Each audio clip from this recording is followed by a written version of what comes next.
It's Friday. That's right.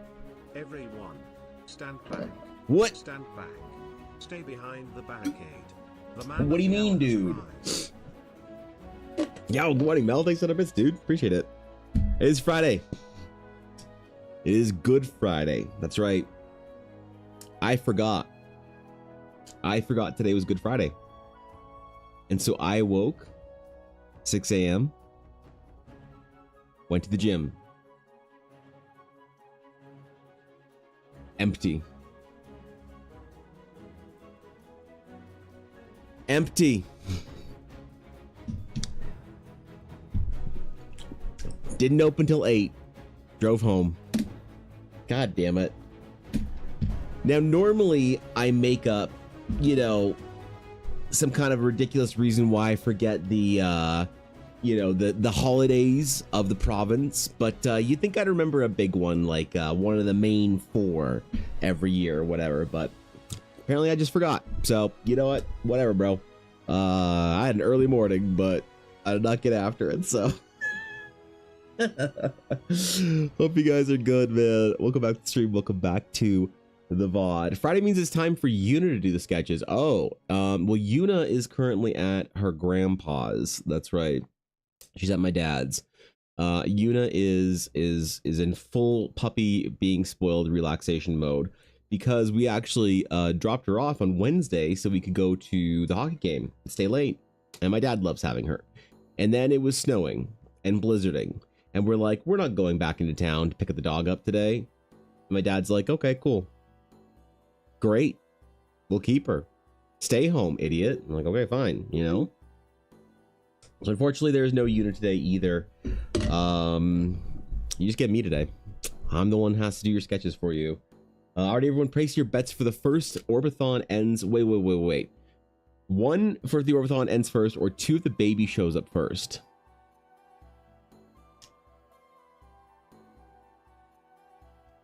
You don't mean to suggest that I'll be doing an Orbathon for the next month and a half, do you? You don't mean to suggest that I won't get through that 70-hour timer in a couple weeks, do you? What do you mean? All we need is for nobody to cheer up single bit or gift a single sub for the entirety of April, really. And I think we'll be okay. Here for some suck. Just doing my part to ensure the Orbathon contains a vandal salute. That's great, man. That's so great. I'm so excited about that. I printed off all the Orbathon promos, by the way, or at least one sheet of them. I don't know how many there'll be in total because I can't send them out until the end. But maybe I'll start just sending them out, man. Make them an unlimited promo series or some shit. I don't fucking know. Thanks for the bits, Mel. I appreciate that. So today is a Friday sketch request day. That's right. It's been a long time. Been a whole 2 weeks since the last one. 2 weeks have gone by without a sketch request. And if you are not familiar that we did a sketch with the fact that we did a sketch request last month, it's been multiple years for you since we last did one. But if you are new and you don't know how a sketch request Friday works, what are you doing? What are you doing? Come on, man. You should know. Sketch Request Fridays. They are a Friday where I take requests for sketches for your D&D games based on a brief description of something. This year, we started a new project with Request Sketch Fridays. That is the Eldarin Armory.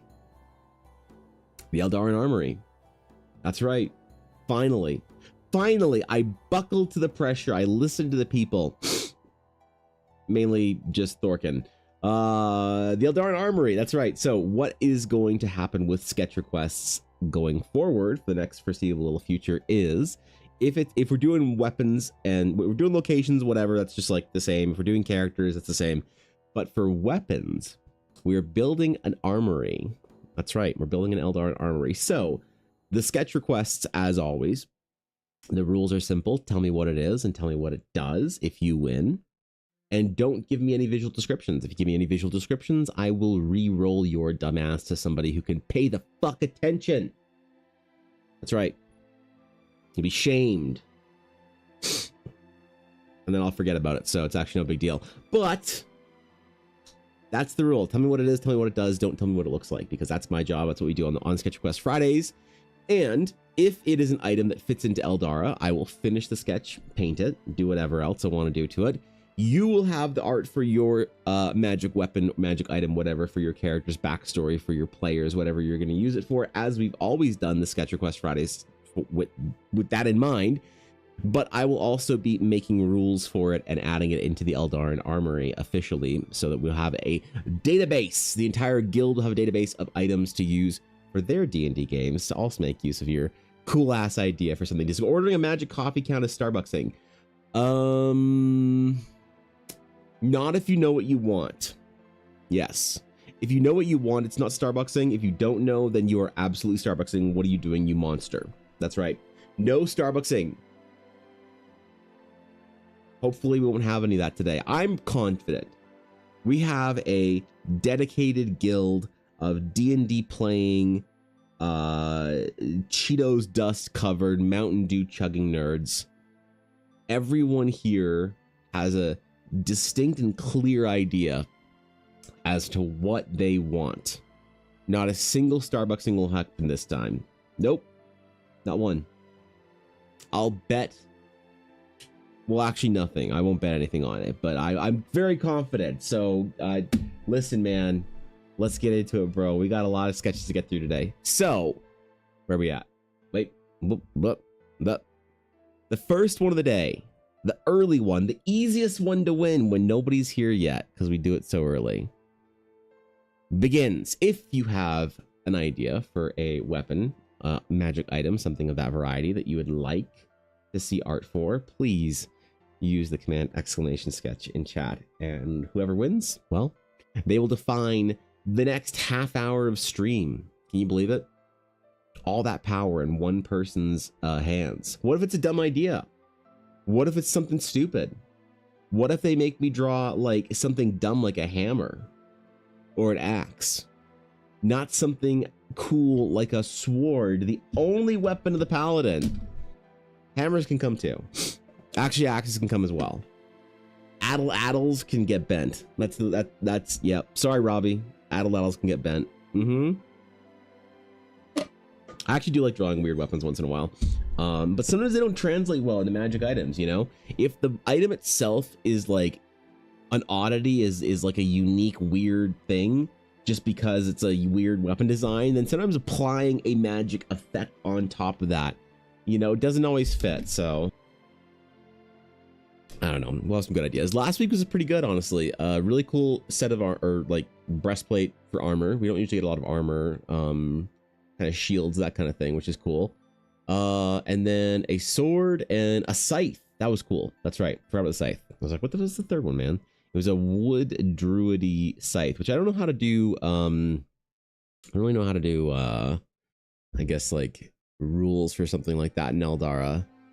Scythes don't really fit into the canon of the Durids, so I don't know. Might use that one, might not.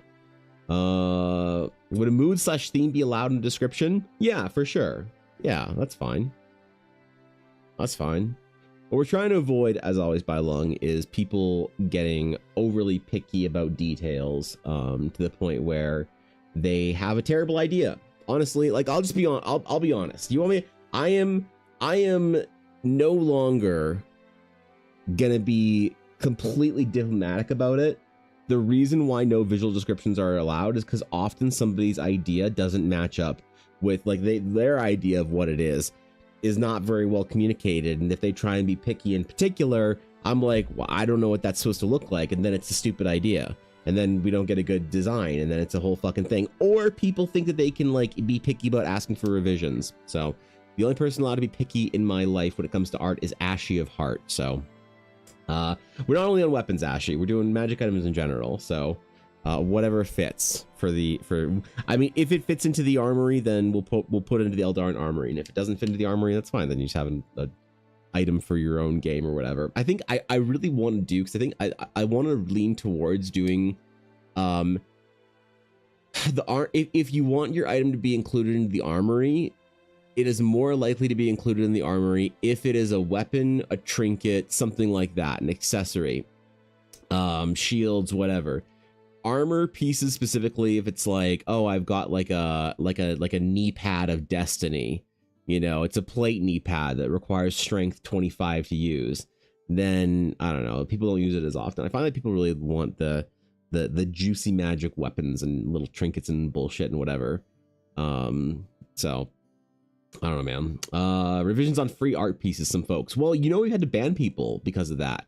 You know, people have gotten like, they've been upset that they didn't like their art. They're like, no, that's not what I don't like. Like, can you change this and that? I'm like, oh, sorry. Like, that's the end of the sketch. And then they're like, well, no, you have to change it because I won the sketch request and you can't move on until I'm happy because I'm the client, smiley face. And then you just see message deleted and you're like, wow, I wonder which mod banned them. So you think it's a joke, but it's not, dude. Still using the scythe you made a number of years ago as a BBEG weapon the players are learning of. That's sick, dude. I love to hear about that. I love just the sheer idea that anybody has made use of the art for their game for any sort of amount of time or whatever. Well, then you never know, Mel. Knee pads of destiny are I don't know, man. Look, some people have dumb ideas for their D&D magic items, all right? Ashy of Heart once asked me to do a sentient dress. So that was a weird isekai. Either way. All right. How long is this? About minute 15, and then we shall decide who the first piece goes to. I'm really excited to see. Like, I want to try and see if I can do 2 request sketch Fridays a month and see if I can get 4 good Eldarin armory pieces out of it. You know, like, I really hope so. That'd be kind of fun to have in the guild, because I'm going to post this all in the guild library, by the way, whenever we're done with these every month. Yes. Like Mimir from God of War. It can predict the future of when its face gets smushed into a hard surface XD. I never played the new God of War. I'm sorry. I'm sorry, dude. I'm sorry. I don't know about, the only thing I know about God of War, the new God of War, is that the actor for Teal'c is playing Kratos. So yeah, I don't know. I tried it. I tried the first one. Wasn't my jam. Wasn't hitting the right way. So I don't know about any of the characters from it. Yep. Too bad. Oh well. That's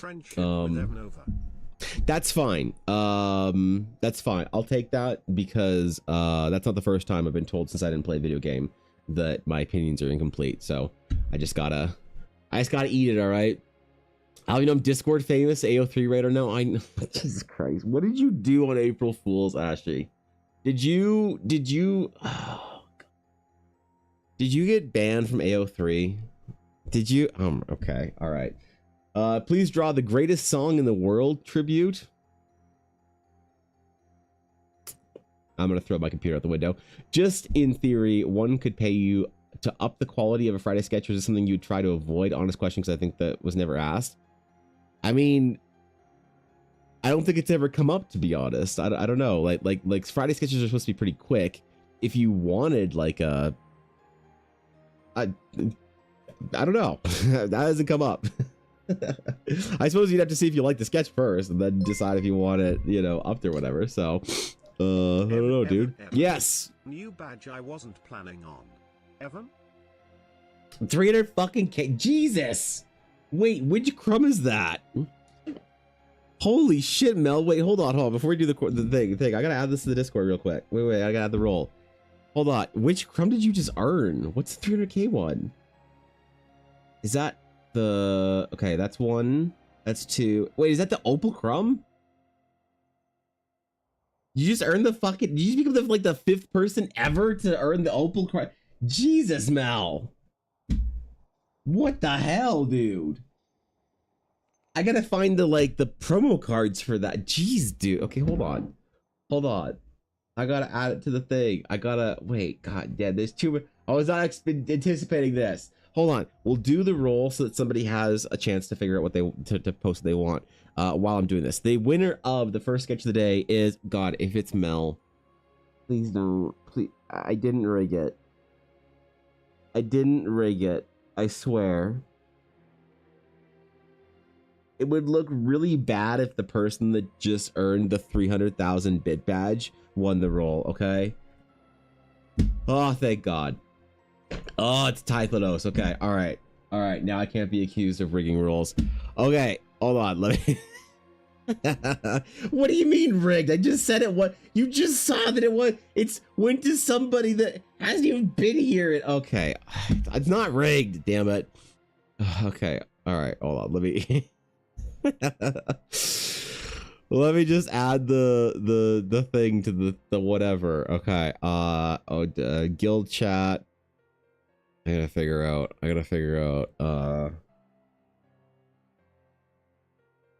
Hold on. Wait, why can't I find you in Discord? Where? No, wait. Offline.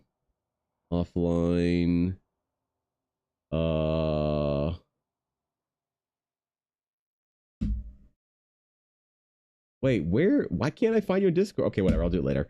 Mel, congratulations on earning a Opal Crumb. That is a legendary a feat. Oh wait, no, that's not the Opal. That's the Astral Onyx. That's the even cooler one.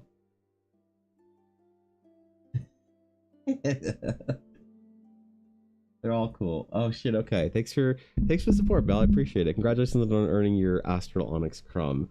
We gotta make a big fucking thing about it. That's exciting, dude. I'm really impressed, to be honest. I was not expecting that today. Okay, that is an event. I actually think I have some of the Astral Onyx Crumbs dice upstairs, so I could probably send that off with the next round of mail, hopefully not making everyone wait 6 months. Okay, real quick, how about a magic key that unlocks a wizard tower? Add your flair. Ooh. Oh, a magic key. Oh, that's cool. I wasn't planning or expecting it either, XD. Okay. Jesus, man. That's a fucking lot of bits, dude.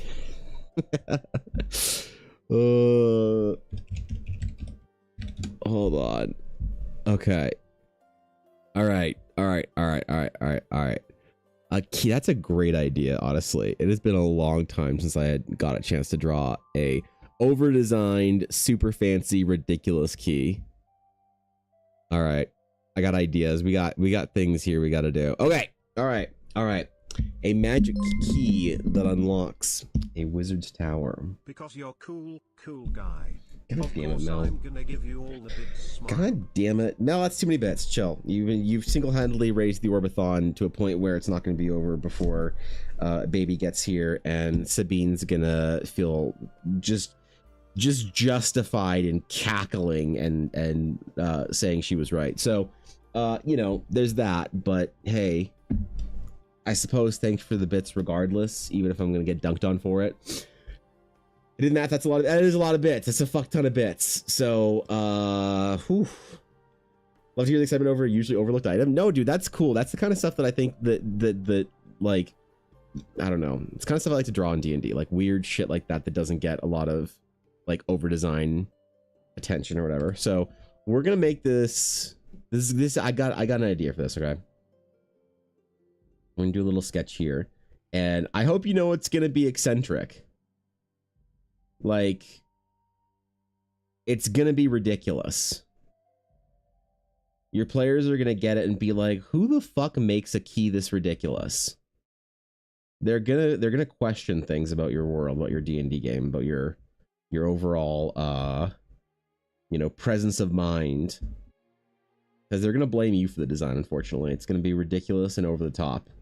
Because damn it, that's what wizards do, I think. Excuse me. That's what wizards do. Not Wizards of the Coast. They don't do that. They do other things. We don't worry about what Wizards of the Coast does. That is an entirely different conversation. But Wizards Towers, that's a okay, this is gonna be fun. Well, shit, Mel. Thank you for the support, man. That's really cool. I haven't seen anyone earn a new crumb in a while, so that's fucking ridiculous, man. I don't get it either. I don't understand why you throw that many bits in just in a lifetime. for the fucking stupid emote and a very nice die, I will say. The dice that Ella makes for them are ridiculously nice, but you know, it's still a lot. So goddamn it. All right. All right. Do we do the single or double key? I think I like the silhouette of a good like single whatever key. I don't know shit about keys though, so you know. I don't. We'll.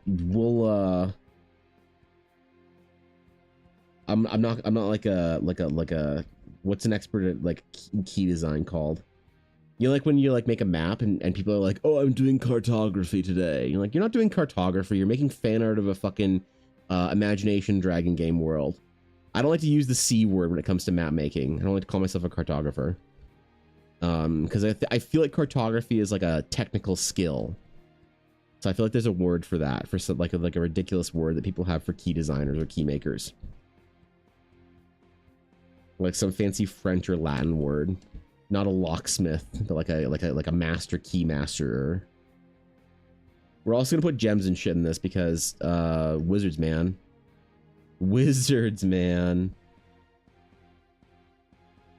they need their keys to look fancy. They got to make all their locks for things overly ornate, ridiculously designed. Now, I do like the idea of subverting expectations once in a while in D&D. You know, I think it's kind of fun, like the understated wizard or whatever. But I don't know, man. When it comes to like spellcasters and wizards, I like them to be a little ridiculous and flamboyant. Like I kind of like maybe like the Doctor Strange vibe of wizards, you know? Like over the top, eccentric. Somebody like what would happen, the reason why I bring up Doctor Strange is because I think he's a good example, at least the MCU version of him is a good example of somebody who has like who is embracing the flair of having magic in a life and in a world where magic is like not supposed to be a thing. It feels more genuine than how it would be if magic was like actually real. I've seen a couple like good instances of wizards that I like that are understated. I think like the Dresden Files is like maybe one of those. Never read the books. Apparently they're really good, but I watched the TV show when it was on Space Channel in Canada. That's right. And then there's also, I might be misremembering this, but there was an anime, specifically a manga, that was about a like wizard apprentice, kind of like in the modern day, and wizards were sort of like you could like hire them to do magic like things or fix magic problems or whatever, and so they're kind of like I don't know how to describe it, but they're kind of like magical handyman type thing.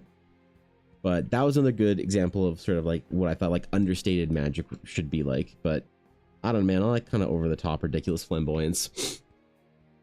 Ghostbusters Keymaster is a good start. Oh, okay. Got it. Okay. Yeah.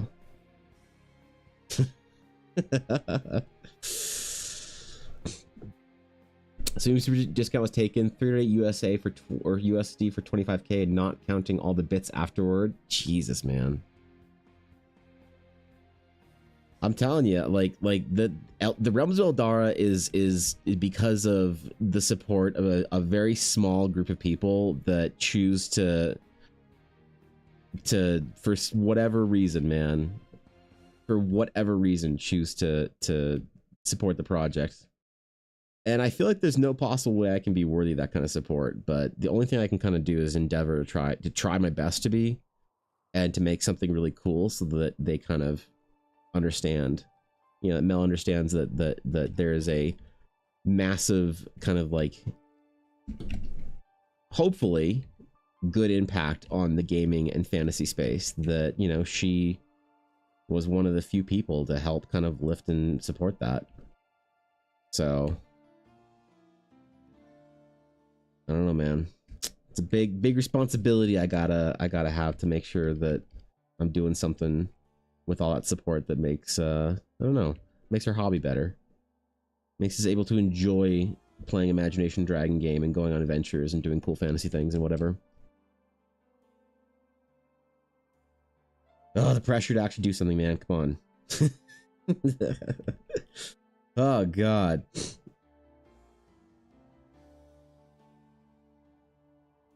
Okay, I think I might do an undersketch for this and then do a proper, like... All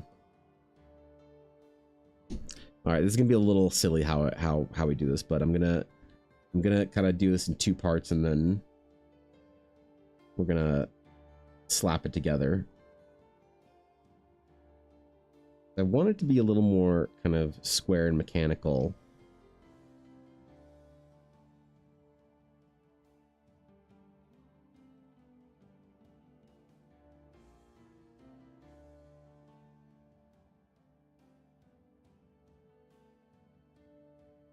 Not that I really understand how keys work all that well.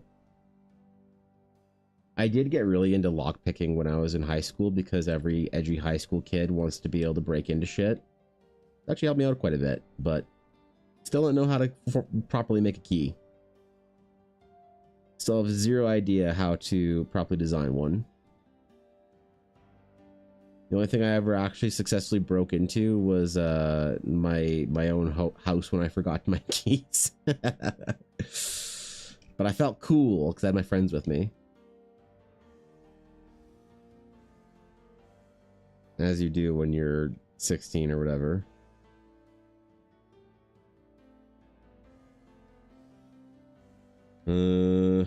Okay.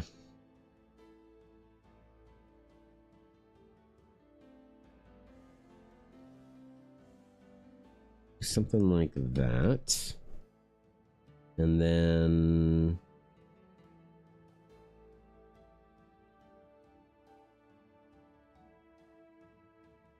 make it all fancy and shit, bro. Listen, it's a wizard's tower, okay? This is not like it's not just a regular tower, bro. We gotta let the players know they're going somewhere whimsical, where they'll see amazing wonders, perhaps autonomously moving books, enchanted lanterns, moody house goblin servants or whatever. I don't know what wizards in your world do. I like kind of the idea of wizards always having just this like kind of sense of like moral ambiguity, that they're probably like, you know, in some ways have a little miniature wizard god complex. I think these things are good. All right, these are good for wizards. Not that I would know. I don't play a wizard in D&D. Come on. You think I played a spellcaster in D&D in a decade? Absolutely not. Absolutely not. Nothing but paladins. Martial class supremacy. Yeah, I kind of like this design. Smaller items like this, like I really like doing trinkets and stuff because we can do more detail on them. When you're doing like a larger weapon or an item like a big sword or something like that, sometimes it's like you have to like kind of hide a lot of little details. But on small items like this, we can really go into it. That's why I really like doing, excuse me, like pendants, jewelry, things like that, keys, trinkets. This is like one of my favorite things to draw. So good request. Currently thinking of starting a Tower of Gygax like game in a West Marches style to have a ton of players play ridiculous room puzzles and random environments. That's cool. I mean, I think that's one of the best ways to do West Marches, is kind of like almost like video gamify it, right? The more kind of you lean into the chaos, I think, the better West Marches gets. Because obviously, like, having a super deep, like, Critical Role narrative style game requires like a lot of investment from the players to be willing to like track story and be a part of it and whatever. And you know, it's like kind of tough, I think, for the average D&D group. I know that if I was playing in kind of like a more West Marchy type game, I'd want to be more like we're playing the game of Dungeons and Dragons rather than like having a very narrative campaign with like drama and twists and story and all that kind of stuff. I feel like it would just be kind of difficult, you know, to play with in that way. So leaning in a little bit more to like having missions, levels, or rooms, or things like that, dungeons, and that kind of thing. I think it probably suits the format a little bit better. Not to say you can't do a narrative style West Marches game. Obviously, that's the kind of the plan that I'm having a little bit of issues with right now, is trying to figure out how to run a big narrative style West March game. So like, absolutely, it's doable, I think. But it's just a lot of work, right? It's a lot of effort and a lot of bullshit. Having to be more about the gameplay, I think, is probably a better way to do it. Most of these folks are brand new to RPGs. Oh yeah, even better then. I think that like, I mean, I really think that the popularity of Critical Role and getting people into D&D was great.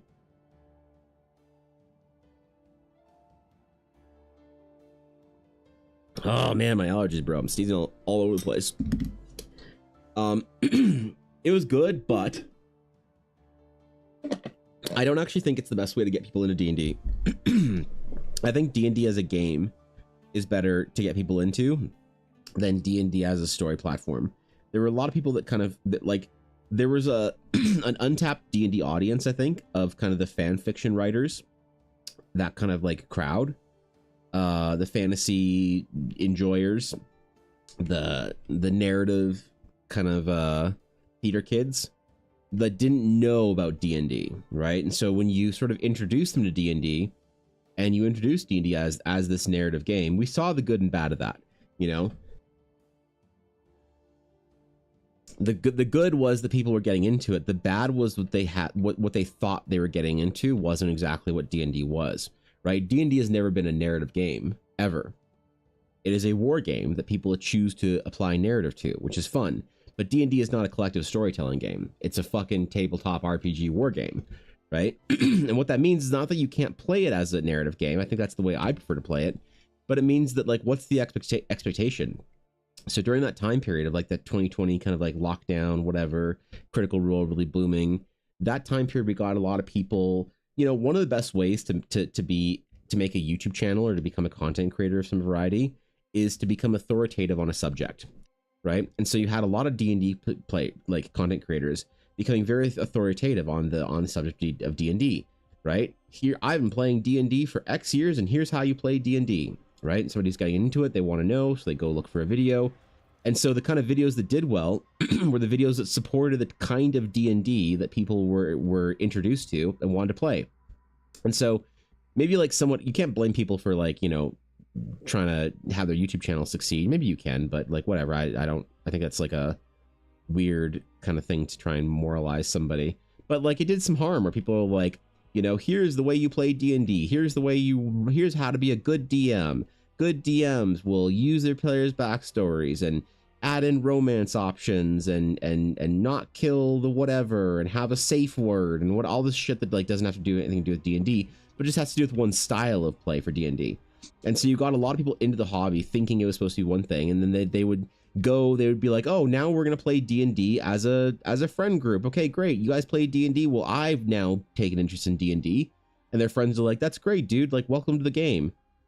But the way their friends play D&D were the way they've played D&D for the last maybe like 8-10 years, and that person has learned how to play D&D like D&D in the last like 3 months and has been told all the things that D&D is supposed to be.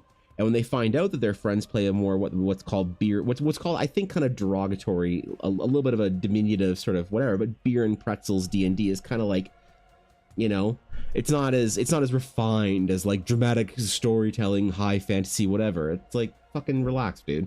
So if you're gonna play beer and pretzels D&D, which is an effective term, but I don't really necessarily love the what it's turned into, people would make Reddit posts about horror stories.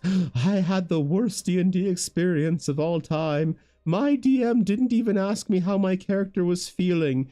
Do you know, in Critical Role Campaign 4, when Abrielle would go on monologues of what her internal thought and feelings were, my DM never gave me a chance to do that. Because you're playing with a bunch of people that don't fucking care, right? And I think that was a big problem. And so my like general opinion on it is, if you want to get people into D&D, I think the best way to do it is get them into D&D as a game. Especially now when basically everyone who was going to get into D&D for the dramatic storytelling aspects that we all love, they're already in. And so if you're introducing new RPG players, I think it's best to like treat the game like a role-playing game, because that's more familiar to them, you know, and then they will slowly become narrative players if they want, or they won't if they don't. But definitely if you're teaching new people how to play, I think I have an intuition that that's the best way to do it, you know. I'm not recording today, Atari. I still haven't cleaned up my hard drive, so you can play Temple of Elemental Evil without spoilers. That would, dude, imagine going back and playing something like Temple of Elemental Evil for the first time without spoilers. Like, I remember where I was when I played Temple of Elemental Evil for the first time. Like, I played that shit in my friend Ryan's basement. And I remember the first time we hit certain rooms or traps or whatever. Like, that's one of those, like, give me a first experience again, you know? All the best ways to pander to tell people what they want to hear. Proper feedback, feedback loop grift. Exactly, yes. The right way to play D&D is the way you want to play D&D rather than the way literally everyone wants to play it. Sure, yeah, 100%. And so that's why I think actually that's probably why, maybe you disagree, but I think that's what spawned a lot of the D&D horror stories. Not because I spent a lot of time reading about them on Reddit, but because I would get, like, during 2021 and 2020 to 2022, maybe every week I'd probably get like maybe kind of like around 3 to 4 people, like almost daily, not quite daily, 3 to 4 people in there that would have a D&D horror story that they want to come complain about, whether it's an existing like sort of chat member, an existing guild member, something that we all know, or a first time chatter, right? They would be like, oh my god, you'll not believe what happened at D&D. And they always frame their DM or the other player. It's very rarely a DM complaining about their players. It's almost always a player complaining about the DM or another player. They'll always frame the DM or the other player as the villain, right? And so they're here, they're in chat. They want to complain. They want to be told they're right. They want everyone to be like, oh, boo boo, you're so strong. I can't believe you dealt with so much like trauma because whatever happened to you in your D&D game that wasn't good. But I started to recognize a pattern where I started to kind of think and wonder to myself, are you the villain here?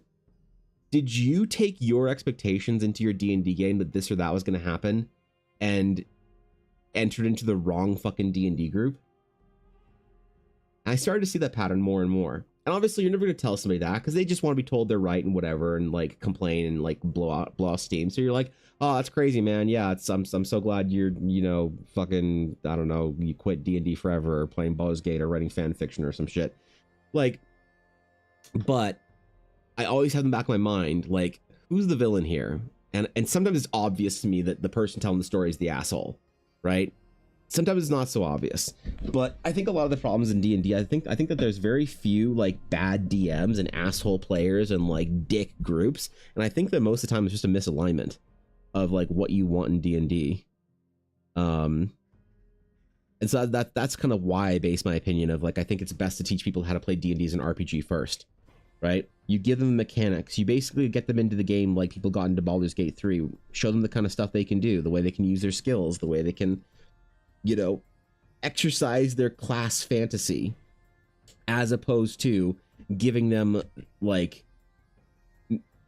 focusing the spotlight on them, making sure they're doing like a narrative storytelling game, you know? That stuff comes organically, I think. Advanced Hero Quest and Warhammer Quest are some of the best beer and pretzel start, and then add roleplay after that to taste. What is Hero Quest and Warhammer Quest? I'm familiar with Hero Quest, like the in name only, but I actually don't know how these systems work. And what the fuck is Warhammer Quest? What the shit? Please enlighten me, Samurai. This is something I feel like I need. Oh shit, what's up, Garthen? And see, pop in, bro. Wait, why is my chat not showing for YouTube? I had to like, I see it on YouTube, but I don't see it on my actual chat. What the hell? Maybe if I reset it? This is why I always have my YouTube stream open as well, so that whenever this chat box fails and I don't see anybody in it, then whatever. Speaking Wizards, thoughts on the new Strixhaven expansion? Mine are just that I love having an actual time themed cards other than just 100 different Spider-Man slash woman slash child. I am supportive of Strixhaven because it's an original Wizards IP, the same way you are. I would like something new, please. I'm sorry. I'm sorry. My opinion on Magic the Gathering is like I loved the Silver Age of Magic was my favorite. This was the Odyssey, Onslaught, whatever, Ravnica, Mirrodin, Kamigawa. I want something new, man. And like Strixhaven was great, and like I'll accept the Strixhaven Part 2 in there because it was only one set. It wasn't a block. I miss the blocks. I miss us being in a story for a year, right? It's like, hey, one set comes out, 2 set, 3 set. Now we have the full block. It's complete. You have the core set to go with it. Boom. I really like that model. So I'm going to forgive them for going back to Strixhaven a second time because they've only been there once, and say, yes, I encourage this, more this, less fucking Universes Beyond, Avatar, Spider-Man, Final Fantasy bullshit. But I really want to see some new stuff, Garth, and I want to see some fantasy. You know, I want to see good fantasy. And Strixhaven feels like they're trying to sort of like appeal to the modern kind of fantasy crowd again, as opposed to the traditional stuff that WotC, I think, built their game on. So I want them to go back to a traditional fantasy setting and give me some traditional ass looking fantasy. And I guess they kind of did that with Tarkir.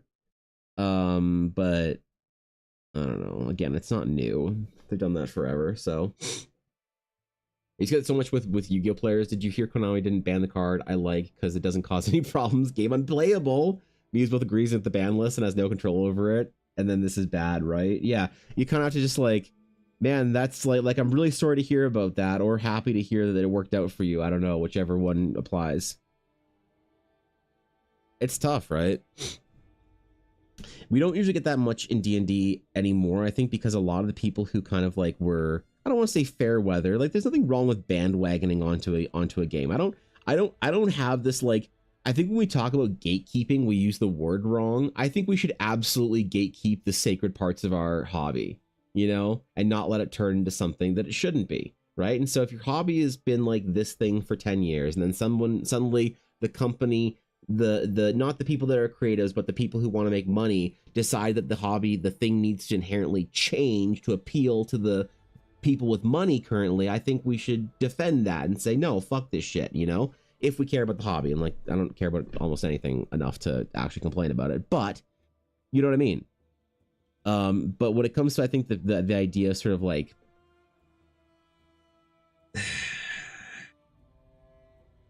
I don't know, a lot of the people who like I support the people who kind of came in because of the hype, fair weather D&D fans. I'm not going to gatekeep against them and be like, oh, you were never a D&D fan to begin with because you didn't still play the game 5 years later. No, man, I hope you had a good time, right? But the game has definitely shrunk. And so we don't see that a lot now. We don't see a lot of that kind of new player, you know, complaint stories, or you know, people talk about how I will say the negativity bias is strong. For every one person that complained about like, oh, I'm new to D&D and I can't believe my DM didn't let me you know, romance the bucket, and you're like, what? Okay, I don't think that was you know, all right, whatever. For every one weirdo, there was like 10 people that are like, yeah, man, I'm trying D&D for the first time. It's awesome. I'm having a lot of fun. You're like, fucking awesome. Sick. And if they don't want to keep playing because they're like, yeah, man, that was cool. The hype died down. Now I'm back to whatever Funko Pop fucking Marvel movie bullshit I'm on now. It's like, all right, man, hope you had fun. But it does mean that we aren't going to hear from them as much, I think. So, they're dungeon crawls with minis that are basically IRL roguelikes from before CRPGs, board games, and that intro RPG stuff. Really? That's cool, dude. Would you say they're similar to kind of that, the like, I don't know, what's the main board game called that people play that has like dungeon crawly kind of stuff? Not Dominion. It's like a single word game. Fuck. Don't tip my tongue. Whatever. But it's kind of like that genre of board games where you kind of like go on missions and stuff with your little minis and you go beat a dungeon or whatever. It's more about the gameplay. Get magic items and shit. Was it like the first one of those? What's up, Bluff? Good to see you, dude. I'm more excited for Strixhaven if it wasn't chasing 5 collab sets. Well, that's also, I think, a very important point too, Ashy, is that, like, I worry, I don't know, is it a hot take to say it might be too little too late? That, like, my passion and excitement for new Magic the Gathering has officially, like been squelched or whatever because of all the universes beyond?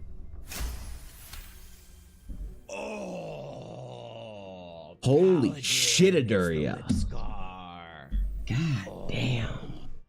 All right. There's no TTS attached to the rare spawn alert, but congratulations on getting the 1% alert. The meta for entry for the day is the common asparagus. I'm going to rate the common asparagus this might be a hot take, Aduria. You might not like this. The internet might not like this. But I have to be true to myself. I have to be honest. And if I am, with my own biases, giving you a proper, honest meta entry, not trying to be performative to live up to any standards or whatever. Rob, what's up, dude? They are teasing the next story, and Terry's 2 universe beyond sets between this and the next set at least. What are the next fucking universes beyond, Rob? Thank you for the tier 2 for 71 months, first of all. But just stick the knife in. Just tell me what the next universes beyond are going to be. Because after Teenage Mutant Ninja Turtles, I'm having a hard time believing it can get any worse. Aduria, my hot take opinion on this is that I'm going to rate the asparagus 10 out of 10. Not 9.7. Not 9.9. 10 out of 10 vegetable. Like, I might get some heat for that, but it's one of the best vegetables. It's just straight up, man. Root or otherwise. Marvel and Hobbit.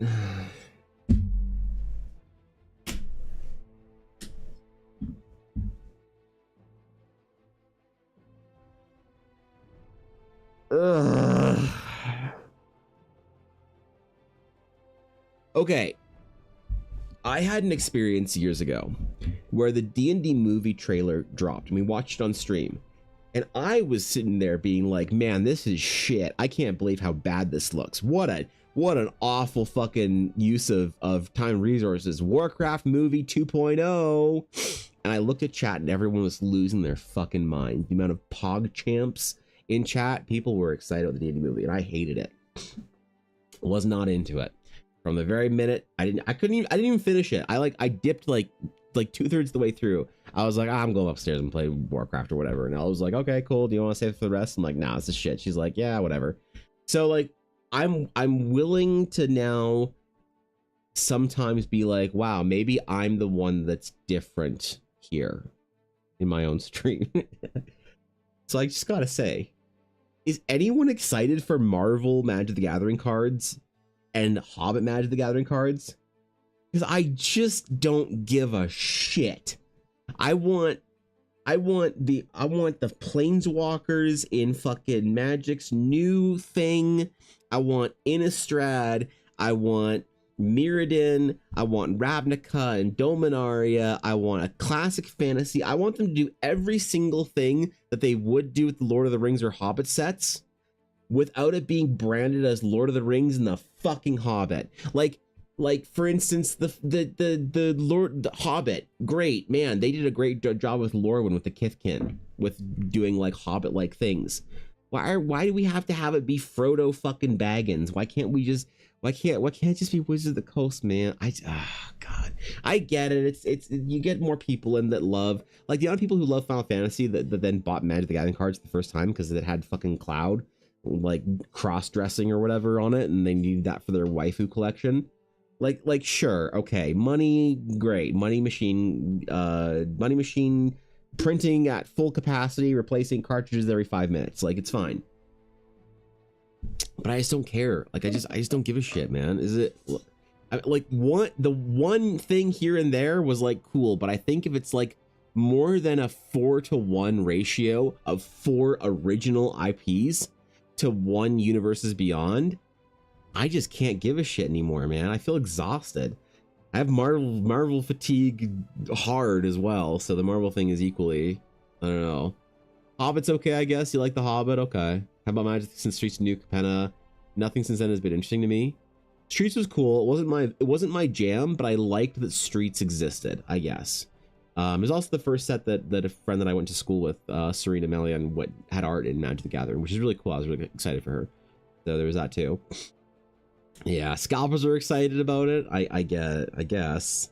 Ella went to Costco one morning, when they had cards there, like as a drop or whatever, because she needed to get like, I don't know, something or whatever, like groceries related, right? And so she was there before it opened, right? Because it's like, I don't know, it opens at like 9 or whatever, and she got there like, 10 to. And she said there was a line outside the Costco, like 100 people deep. People, they just need the Pokemon cards, man. Like, holy shit, dude. Lord of the Rings is the best-selling Magic the Gathering set of all time until Final Fantasy tripled the numbers. Hilariously, Spider-Man then flopped hard. Yeah. I wonder how well Teenage Mutant Ninja... So, I pay attention to the Magic the Gathering scene very... Like I know in depth what's going on with it because I think it's really interesting. So, like, I follow certain YouTubers that are like really in on this. I talk to people at the game stores that I used to work with who talk about who are like, I still have a guy that at Ingram and at distribution that I like know and like talk about this kind of stuff. I find it very interesting. Okay, but it's just sad. It just makes me sad, man. It just makes me sad. I didn't need Avatar: The Last fucking Navi or whatever to like. I didn't need that in D&D. But like, I could maybe forgive. I could forgive Lord of the Rings. I could forgive Lord of the Rings. Sure, why not? Are I not a generous and forgiving streamer? I can forgive Lord of the Rings. Sure, that's kind of that fits. I could forgive. What else am I generous enough to forgive? I could forgive Final Fantasy. I can forgive Final Fantasy because these fit into the card game, I feel like. But I just can't do the Godzilla, the Transformers, the Teenage Mutant Ninja Turtles, the Avatar, the last fucking Millennial Bender. Like those ones, man, Spider-Man, Marvel. It's just not for me. Well, I still really like collecting Magic, but I have collections that I like. You guys want to see my Magic collection? You want to see my Magic collection? Oh my god! You want to see what I'm collecting? Here, I'll show you. I never actually showed this before. You want to see what I'm collecting? I'll fucking show you, dog.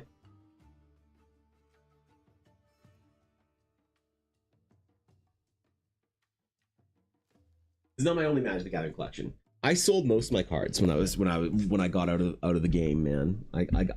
Bro, I had today hundreds of thousands of dollars worth of cards that I sold for a lot less because I wanted out. And I don't regret it either. This is what I collect now.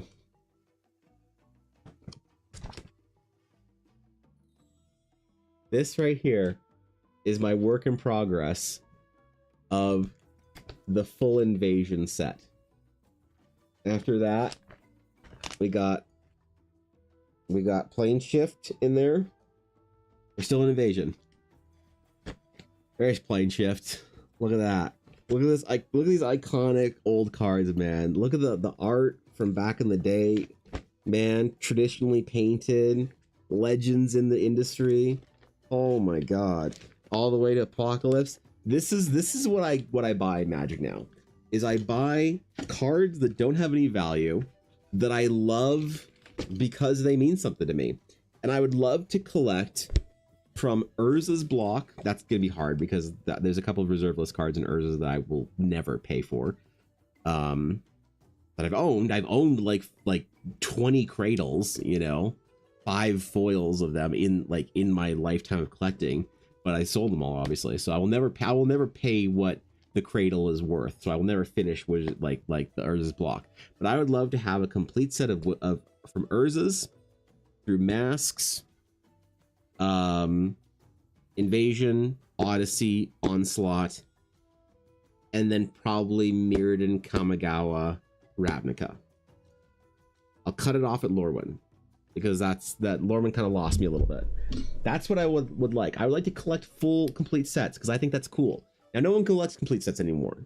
All right, most people throw away their commons and uncommons because they're just not, you know, they don't play with them, they don't have any value. Fair enough, I guess. That's my jam. That's how I will continue to love and interact with and buy Magic the Gathering cards. What it means though is it means that unfortunately I don't have any new cards that I can buy. So the new hype of a new set, I would love to have a excitement to buy a new set. Buy a box, rip it open, and then use it to make a set. But you just can't do that anymore because now there's 16 versions and serialized whatever, and it's like, you know, do you have the foils or non-foils? Do you have the full art foil, the full art textured whatever? You know, it's a whole thing. 100 bits, Dory. I appreciate that.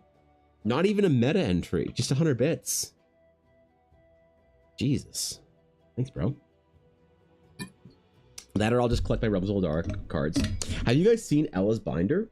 Have I ever showed you the Realms of Eldar trading card binder? I don't think I have, actually. Hold up. Hold up. First time reveal. Stream reveal. Okay.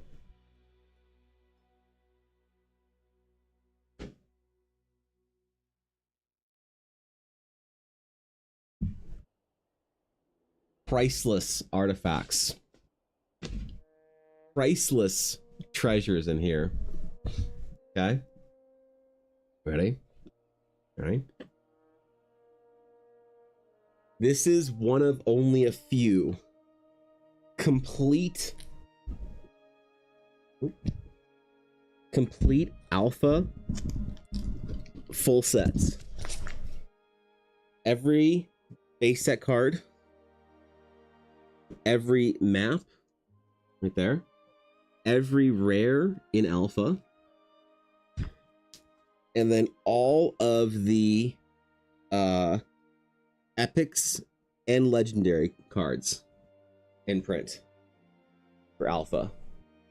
It's obviously a card like the one at the very back here, that has it, that will have a piece of or well, does have, not will have, has a piece of like fabric, or not fabric, parchment in it, right? Like I cut that square out and used it to look like kind of a jersey card for sports cards or whatever.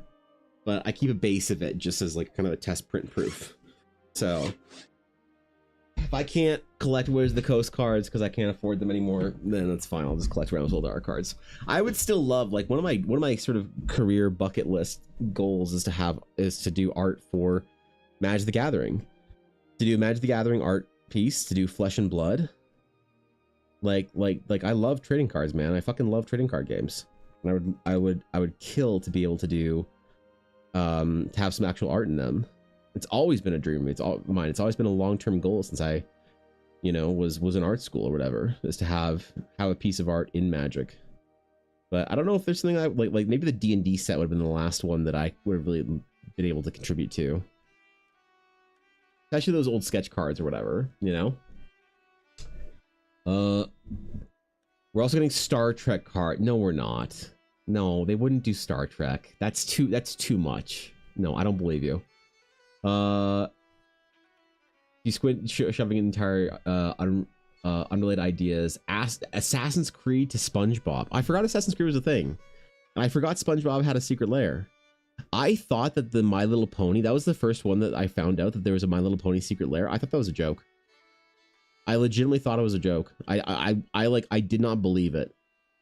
I would not believe that Wizards of the Coast would make My Little Pony cards. And at that point in time, I realized this is not the same Wizards of the Coast anymore that I grew up with, I think. So, Tess, teach you how to play Magic? Are you playing like standard, or are you playing EDH, or what are you playing? There's a lot of Magic to Magic, you know, a lot of different game modes.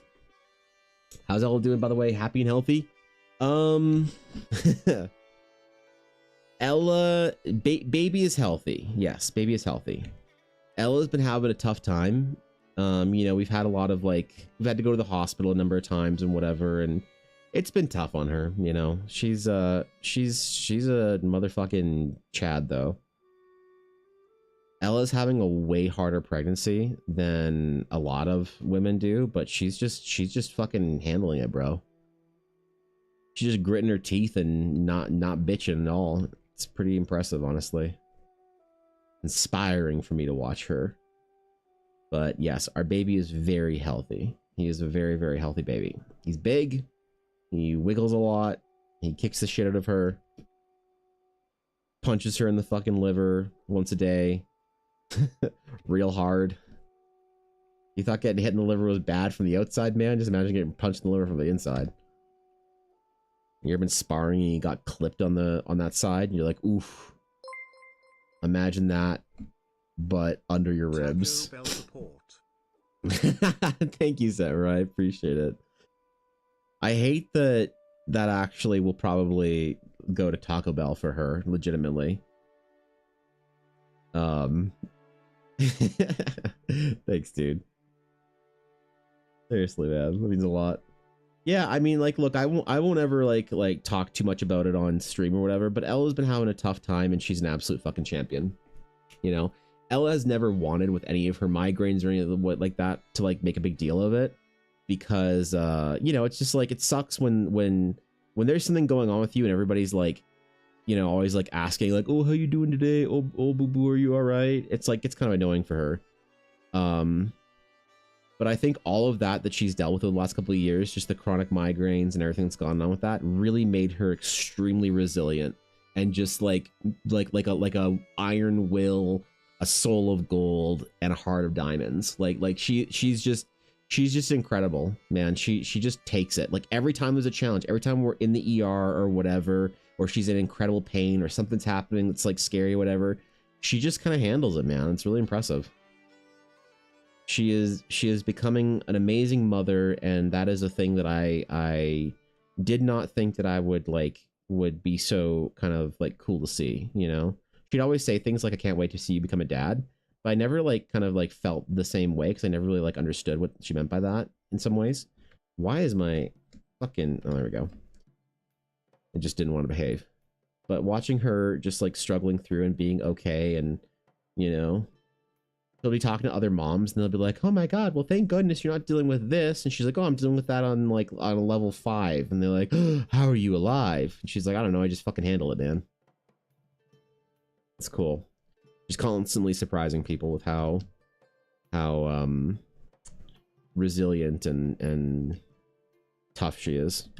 So she will be okay, though. She, I'll admit, there was a lot of scariness, and if you've ever dealt with a pregnancy or whatever, or been pregnant, or had somebody around you pregnant, you know there's a lot of scary things that can happen third trimester.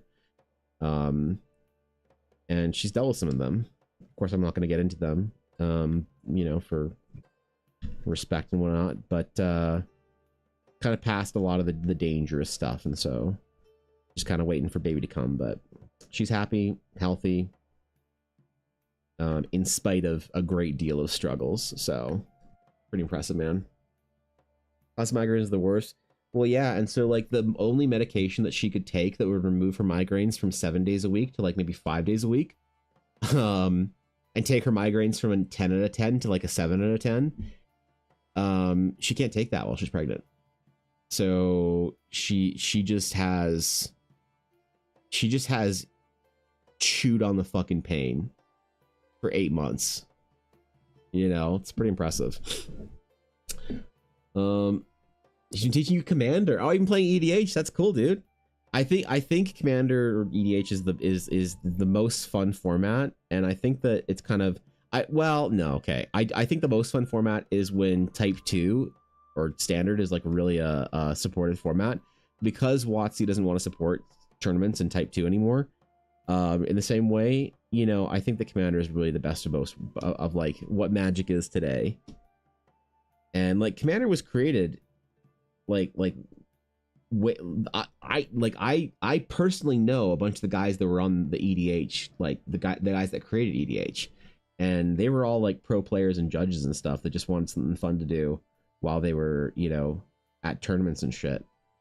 Besides Cube, because cubes were just too annoying to carry around and too valuable and whatever. So I really think that's the best format to learn Magic now. if you're a brand new little peepo coming into Magic the Gathering for the first time, I think EDH is the best. It is the most fun by a mile.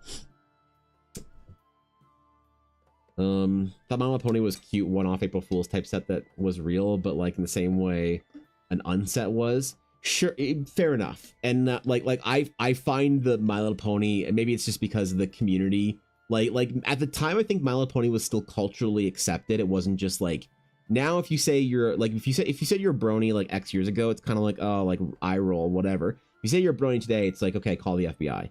So like the things have changed, right? So I guess part of like my repulsion to it is just the like what's happened since then, what's come out from people in the community and stuff like that. But at the time, I could see it probably in the same way as like kind of a funny little like derp. Oh, here's like a silly little thing we're doing. Like sure, fair enough. I'm willing to give that, you know. But man, in the context of everything else they've done, all the other universes beyond stuff, it's just feels weird, right?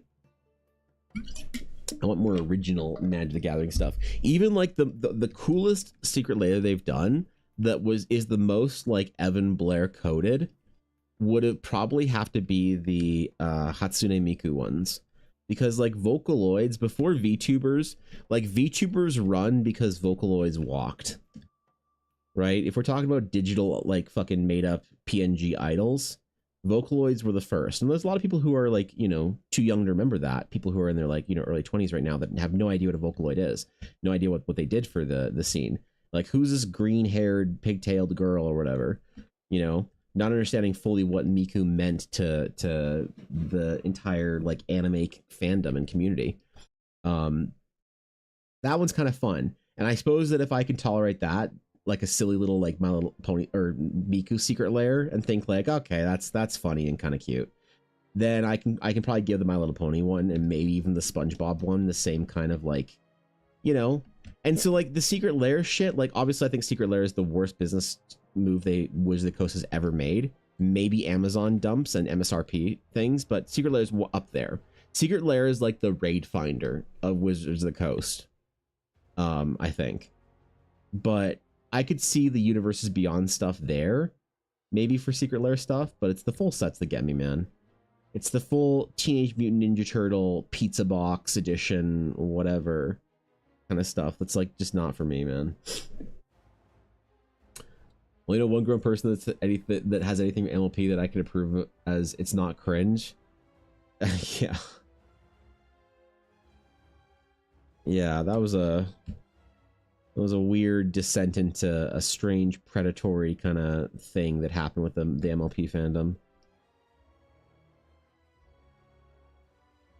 I feel like I want to say they deserve better, but I don't know. I don't know if they did. I don't know how widespread that shit was. In retrospect, very Monka. That's the thing. It used to like if it was just cringe, that was fine, but it got scary, bro. OGL was the stupidest thing they did.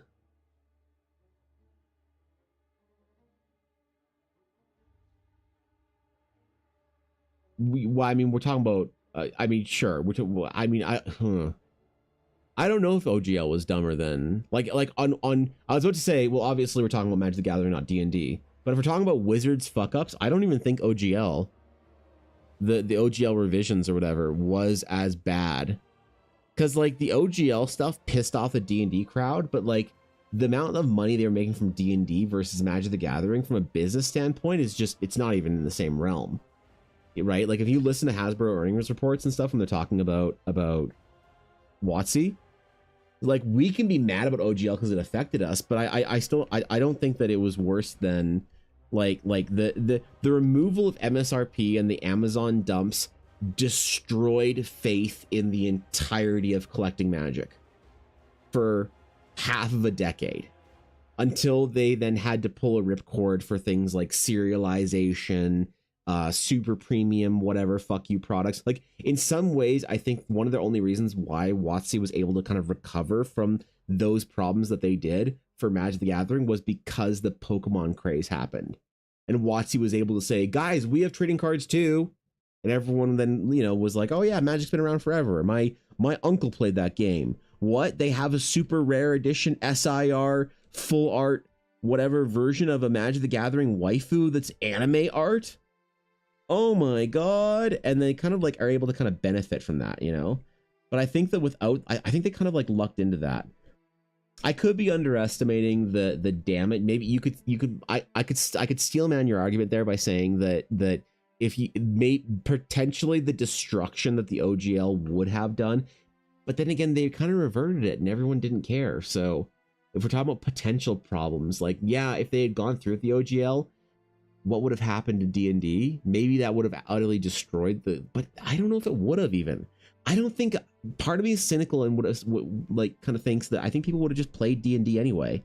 And it would have been all the YouTubers and like me who's mad about, I'm not making D&D content anymore. And Wizards would say, fine, whatever. We'll just sell our own stuff only.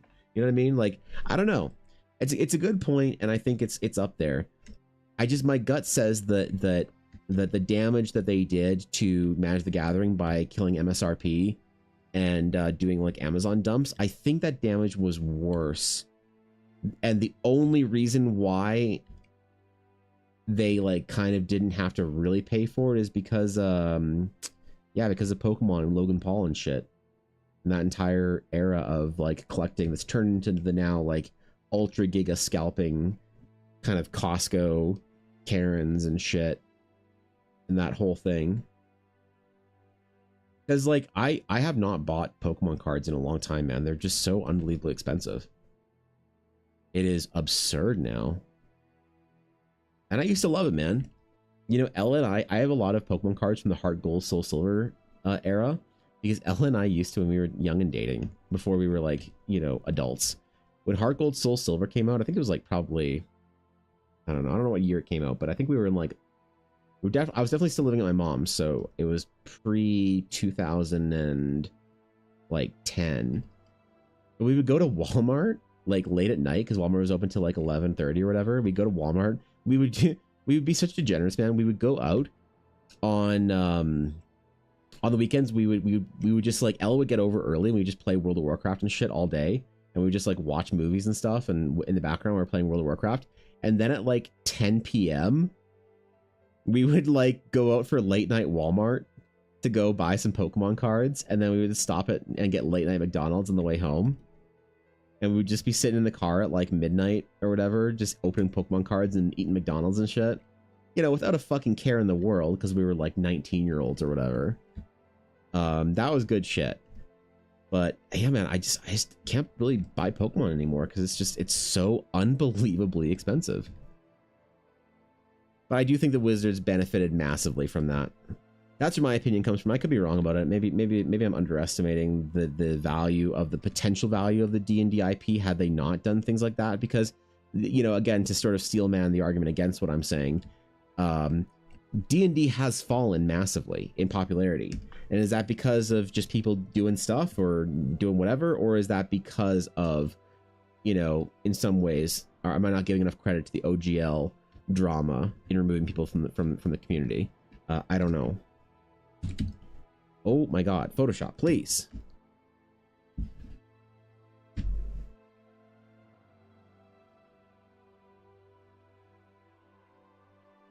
What the hell? Keyboard? Oh god, my keyboard did the thing again. Damn it. Shit.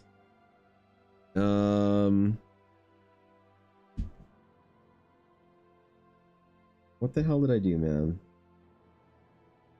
I can't control Z. Alright. We're gonna turn the keyboard off for 5 minutes and go, we're gonna do this old school, alright? One-handed art. Singular. While we're doing all the little... That's probably fine, too, because I'm just doing a bunch of, like, hatching and stuff now. But, man. Man, oh, man. I thought I was done with this shit. I thought I was done with this shit forever.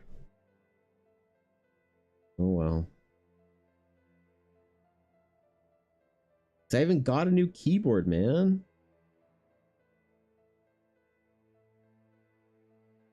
Alright. Alright. I see it wants to troll me. It's Hasbro hacking the mainframe because I'm criticizing their business decisions over the last decade.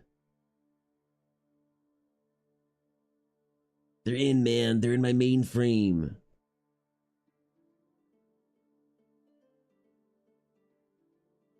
They spiked my keyboard.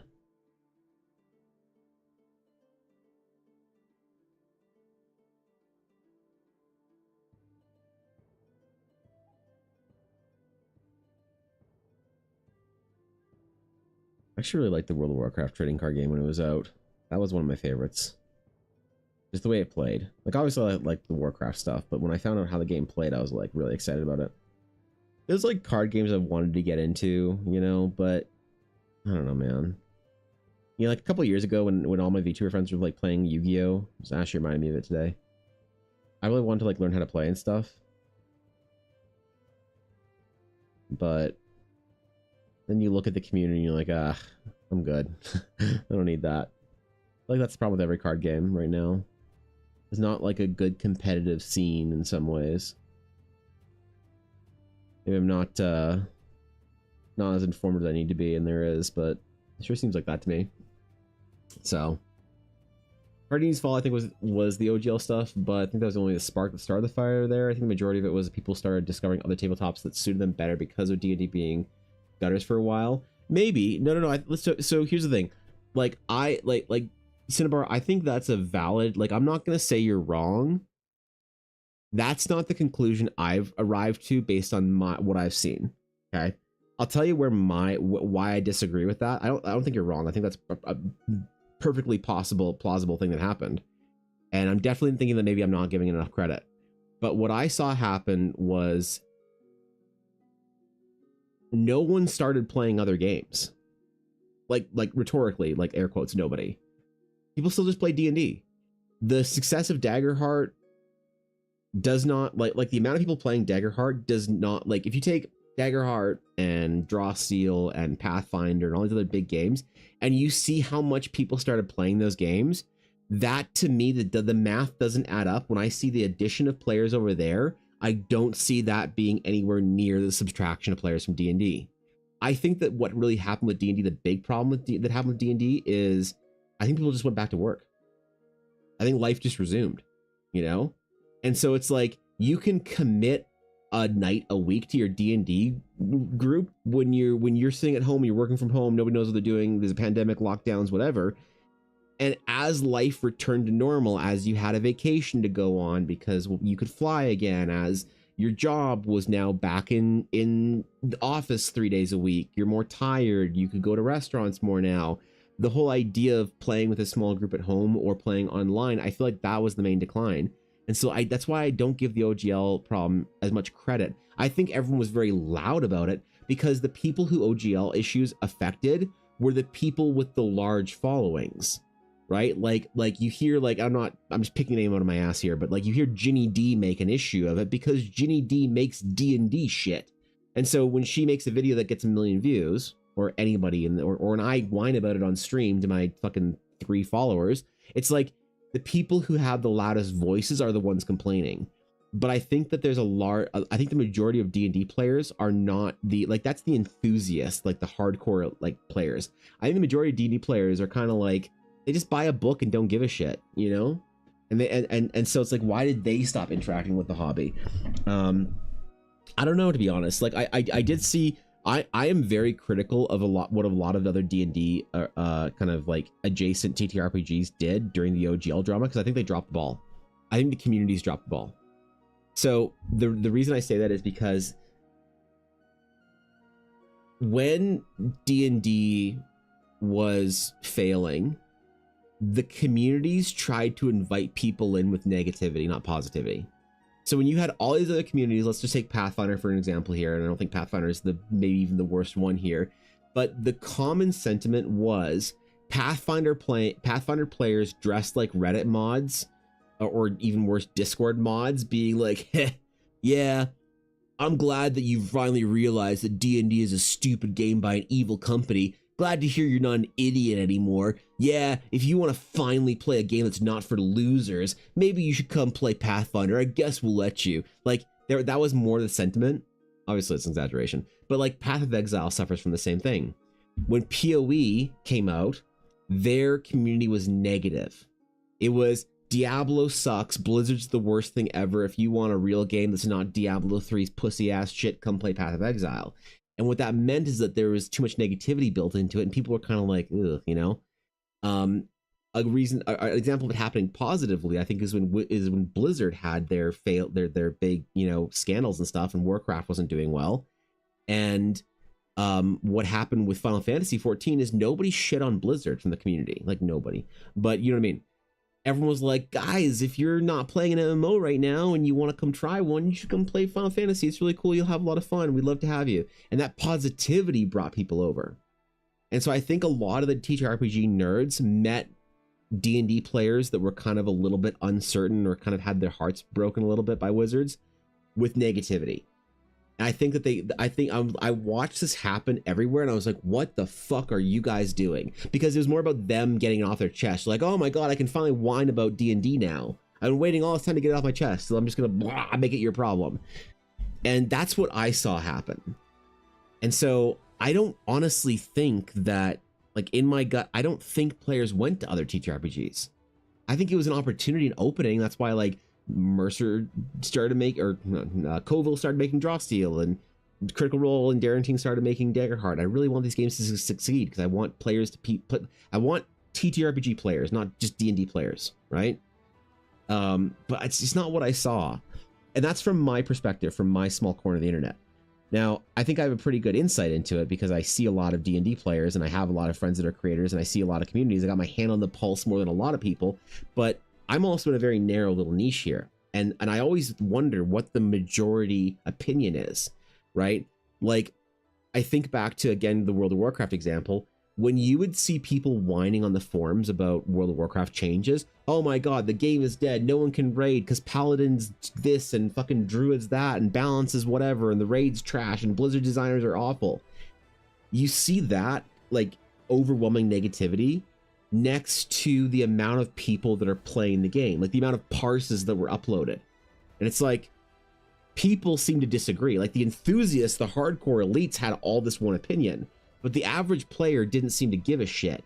They just go in with their fucking, you know, 2 liter of soda on raid night and push buttons until they get the purple, like until they get the loot. And that's the average opinion. And so I always try and think and frame, like, what's the elitist kind of like hardcore opinion that we have by being, you know, people that are even gonna fucking talk about D&D on the internet versus the mainstream. And that's the problem, is they're definitionally sort of hidden from us. So that's why I have no idea what they did. Maybe they are all playing Daggerheart and stuff, or maybe they all just gave up because, you know, fucking they had to go back to work and stuff. So that's why I don't know exactly the level of that's why I'm skeptical of the level of the damage of the OGL. But I don't think when someone says, like, no, the OGL destroyed D&D, it's like, I can't prove you wrong. Like, it's not what I have seen, but that's anecdotal from what I've seen. So I think you might be right, you know? As far as Wizard blunders, I think that the stuff they did with Magic the Gathering was probably worse from a business standpoint, but who knows? Maybe D&D would have been a fucking, you know, massive multi-trillion-dollar IP, and Wizards just would have bought Disney, you know, bought Apple. They'd be sending the first D&D rocket to the moon this week. Like, I don't know, man. I don't know, dog. Welcome back, Mel. A lot of things falling into place at once. COVID ending, the OGL is rising in popularity. And that's, you're probably exactly right about that, I think. Is that it was everything, and we're sitting here wondering what percentages of things, and I think it's more this, it might have been more that. But it really is. Like, that's the sensible, I think, logical opinion that I don't think anyone can disagree with, is that we had all these things happening at once. And if you say one thing didn't matter or didn't contribute to it, I think that's the dishonest opinion. You know, that's what I'd like firmly disagree with and say, like, no, it's not, it wasn't one thing, like it was all that. Because, like, there are people out there that say that, like, you know, that are sort of Wizards apologists that will say, oh, the OGL was them just trying to make D&D more, like, consistent and protect the game from fucking cultural D&D grifters, if they exist. I don't fucking know. first time hearing about this. And the only reason, you know, why people had problems with it is because they were all had to go back to work. It's like, well, hold on now. Let's not just be dishonest, all right? So I don't know.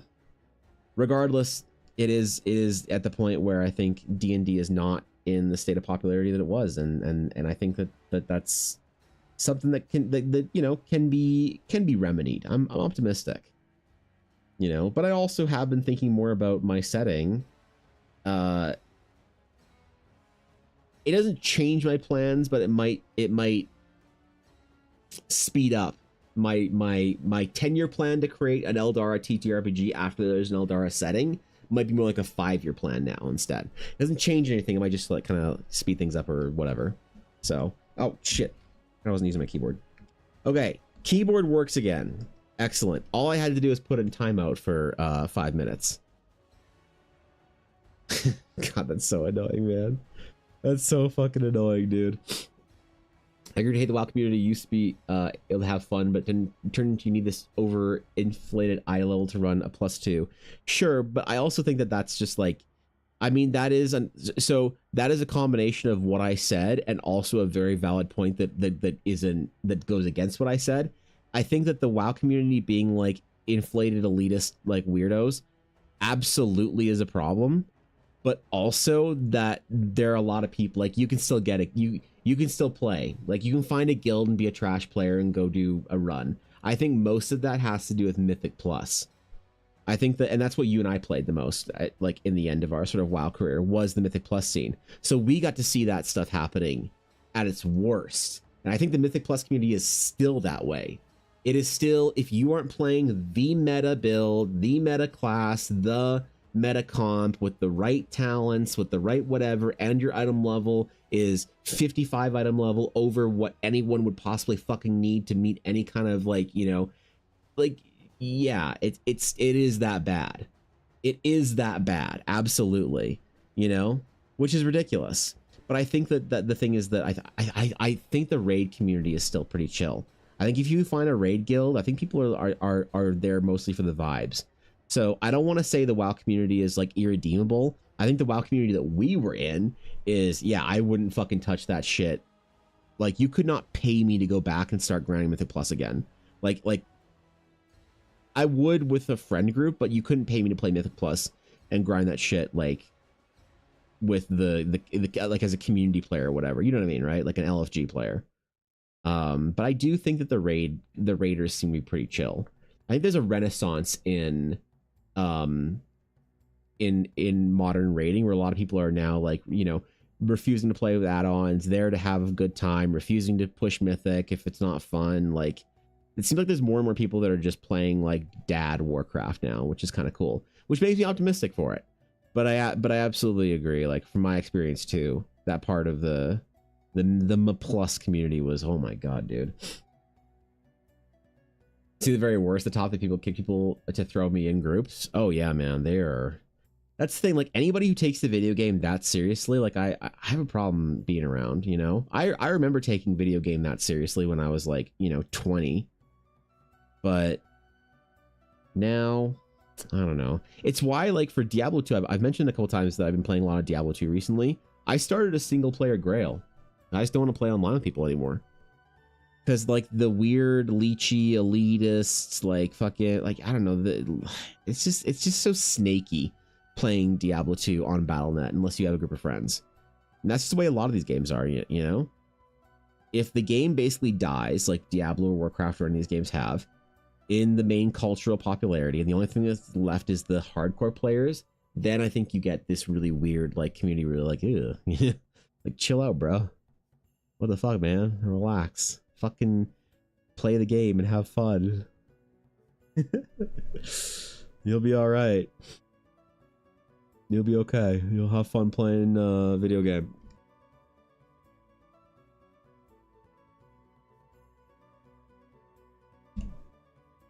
Yeah, I don't know. I think it's probably, I think there are probably still pockets of really great like WoW playing friend groups and stuff that you can find if you're willing to do that whole thing.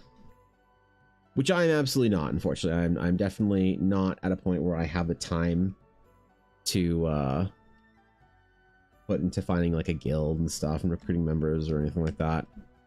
And like all our friends, Rob, they all stopped playing Warcraft because they were like morally against Blizzard. You're like, okay, fine, I guess. So, like, what do we do? I guess we still want to play with the boys. Like if you and Byron and Mike and everybody want to start playing Warcraft again, fuck yeah, I'd jump in on it. You know. What software do you use for drawing? Oh, I use Photoshop for everything. I am a Photoshop user for everything I do, whether it's maps, tokens, this kind of sketching, or otherwise. I'm basically only on Photoshop. I will occasionally use Procreate for sketching, but I really don't like the iPad. It's not an art. It's not like the iPad is making use of a tool designed for, you know, like Netflix to make art on, but it's not a really good artist tool, I don't think. And there are people that make art on it, and it's, you know, good for them. But so I will occasionally use Procreate for that, but I don't use it that often. Because not because of Procreate, because of the iPad itself. So they don't alt, and it was a hard no. Yeah, for real, right? It was only better when in the original because people were discovering things. The idea is gone these days with the internet's evolution. I do wonder if new games with growing communities though are still good, and if a game that's like on the decline like Warcraft, like no one's playing Warcraft for the first time right now. I wonder if that's the problem, is that the game has become too like you said, solved in some way. But that's kind of the tragedy of it for a lot of like the Warcraft enjoyers like me. I didn't really enjoy the games that players went to. Like, where did the Warcraft community go after WoW? They went to gacha games, to Souls-like games, and League of Legends. That's where the majority of the Warcraft community went to. Right? Because, like, whatever, man. You know, that's just kind of like I think the majority. Obviously, people went to other small, like, little niche communities and little, like, one-off MMOs, but that's where the majority of Warcraft players went. Like, where did 10 million people go? Or they just retired from games because they were like now 28 years old and married with 4 kids, 2 dogs, 3 wives, 8 jobs, 2 houses, 7 mortgages, and whatever else. And so they don't have, you know, they just had that slow soul decline of letting the fun things in their life die out and be replaced with nothing but responsibility. That seems to happen a lot with the Warcraft community. But I think that the ones that still remained as gamers, I think a lot of them went to League of Legends and Genshin and Souls. And the problem is I'm just not a big fan of any of those games. I like League. Like, League's fun. League's cool. But I don't like playing a game where I have to lose and not feel good about a loss half the time I'm playing it, you know? And there's just so long drawn out games. Like, that's the one redeeming factor I think for playing. That's more of a criticism I have against competitive games in general. And I will say that, like, Overwatch was the last competitive game I played. Overwatch was the last one that I really tried hard at. And I was the right age. I was the right mindset. I had the, you know, whatever, StarCraft in my blood. I loved trying to be very good at Overwatch. But I remember the day that it broke, and I remember the map it broke on. It broke on a competitive match when I was trying to rank up to GM. It was like my GM ranking match. I was Masters, and it was on Dorado after the second point, or the first point, sorry, on the way to the second point, coming around the bend where you sort of are on that long straightaway, and I was getting absolutely fucking rolled and roasted by somebody who was just an insane like player smurfing. So I looked at them after. I'm like, oh, okay, you know, all right. And I realized that I will never put the time into that game that somebody who would be good enough to be where I wanted to be would have to put into it. I would never be willing to make the sacrifice. And that's when competitive gaming broke for me, when I realized I would never play another competitive game. So it sounds like I'm kind of shit talking competitive games, but Overwatch at the very least had the thing where you could play a competitive game casually because the games weren't too long. But like, yeah, the problem with the League of Legends game is if you're like really having a bad time, you're not enjoying it, then you're stuck for like 40 minutes sometimes playing that game. Oh my god. It's like a 9th layer of hell for me. Straight from DD iPad. Yeah, this is a bonus. We're getting many bonus rounds today. Big fan of Deadlock. I suck at it. Still have fun. The only thing I know about Deadlock is I watch my friend Quincy play it from time to time on Twitch, and it looks cool. Looks cool, man. That and like Marvel Rivals, those kind of games, but I don't think I'll get into it. Valorant was for me a game that was fun, even though I lost because you're still winning rounds, and rounds are fast. Even if you lost a set, it was almost always close. Sure, honestly, Valorant, I never got into because I am not an FPS player. So when I played Overwatch, the only reason I liked Overwatch is because I could play support and tank roles and some DPS roles without having extremely good aim, right? Like I was a top 10% player. I mean, I don't know what Masters is. I think it's like top 5 or 10% player as somebody who didn't have to fucking aim. You know, so when you take me out of a game like Overwatch where I can't play a Winston, Orion, Orisa, those kind of roles, Zarya, whatever, and I actually have to play like fucking Mono McCree and shit, it's like I'm not gonna play that game. I'm not good enough. I don't have that in me, and I don't, you know, whatever. So Valorant seemed like an absolute hellish experience for me to try. It seemed cool, and I really liked it. You know, it seemed like the next kind of vibe for esports, which never really took off with. But yo, thank you, Crondraw, for the follow. I appreciate it. Yeah, I always liked kind of watching it a little bit, especially because Valorant was like Valorant to me was interesting CS:GO. Like I like CS:GO because I like the dudes that play it. I like that CS:GO is played by nothing but like crypto bros in Dubai or Russian dudes chain smoking in a net cafe somewhere in like, I don't know, a dilapidated building. Like that's CS:GO, the great community, man. Love them. But CS:GO seems really fucking boring to me. It's just like not interesting as far as the world and stuff. And that's a big part of things for me. I'm a concept artist. I need my world to bring me in.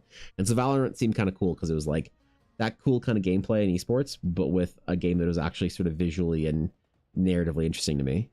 Was more my vibe.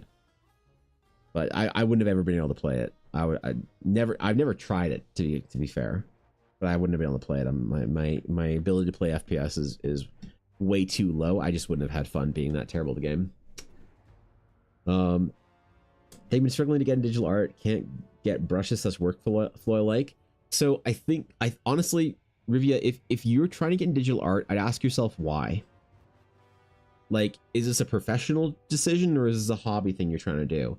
And at that point, do you care about being good, or are you just kind of like having fun messing around? Because there's a couple things you can do to make it easier in digital art, but at the end of the day, this is a trap that a lot of people get sucked into. I have personal experience in here because I was sucked into this trap when I was in art school for years. Your brushes don't matter. If you can't paint with the hard round brush, you cannot paint. And so I spent 4 years trying to find the brush, man. If I could find the brush that just did the thing I want, I could just do the thing, man. I'll be an artist.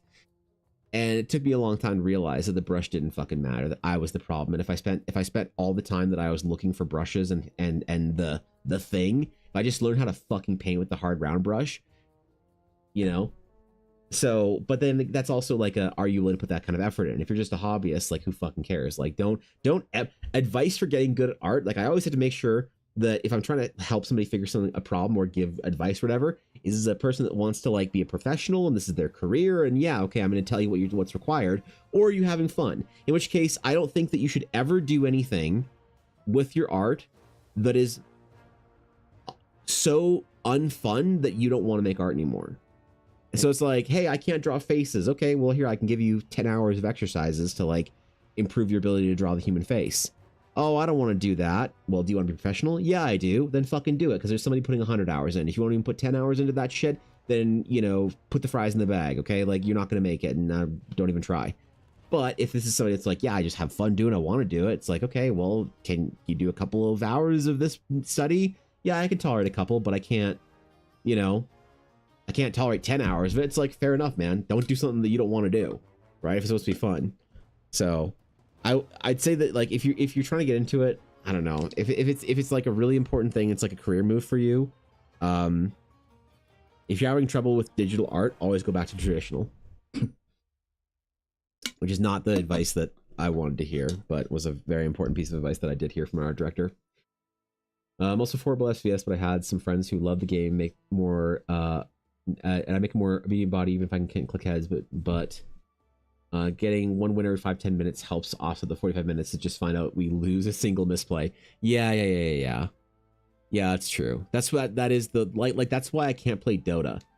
I think Dota is like maybe my favorite MOBA in theory, but Dota, mostly because it is played by the same crypto billionaires in Dubai and chain smoking Russian dudes at a LAN cafe in Moscow, and I love that. I love that side of the internet, man. So that's old school something awful forums style internet, and I like Dota as a game.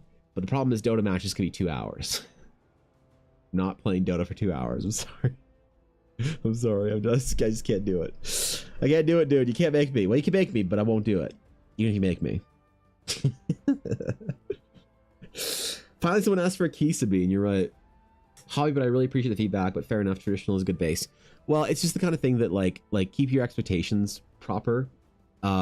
Digital art seems really sexy because it's like the thing that everyone. It's like all your favorite artists on the internet are all digital artists.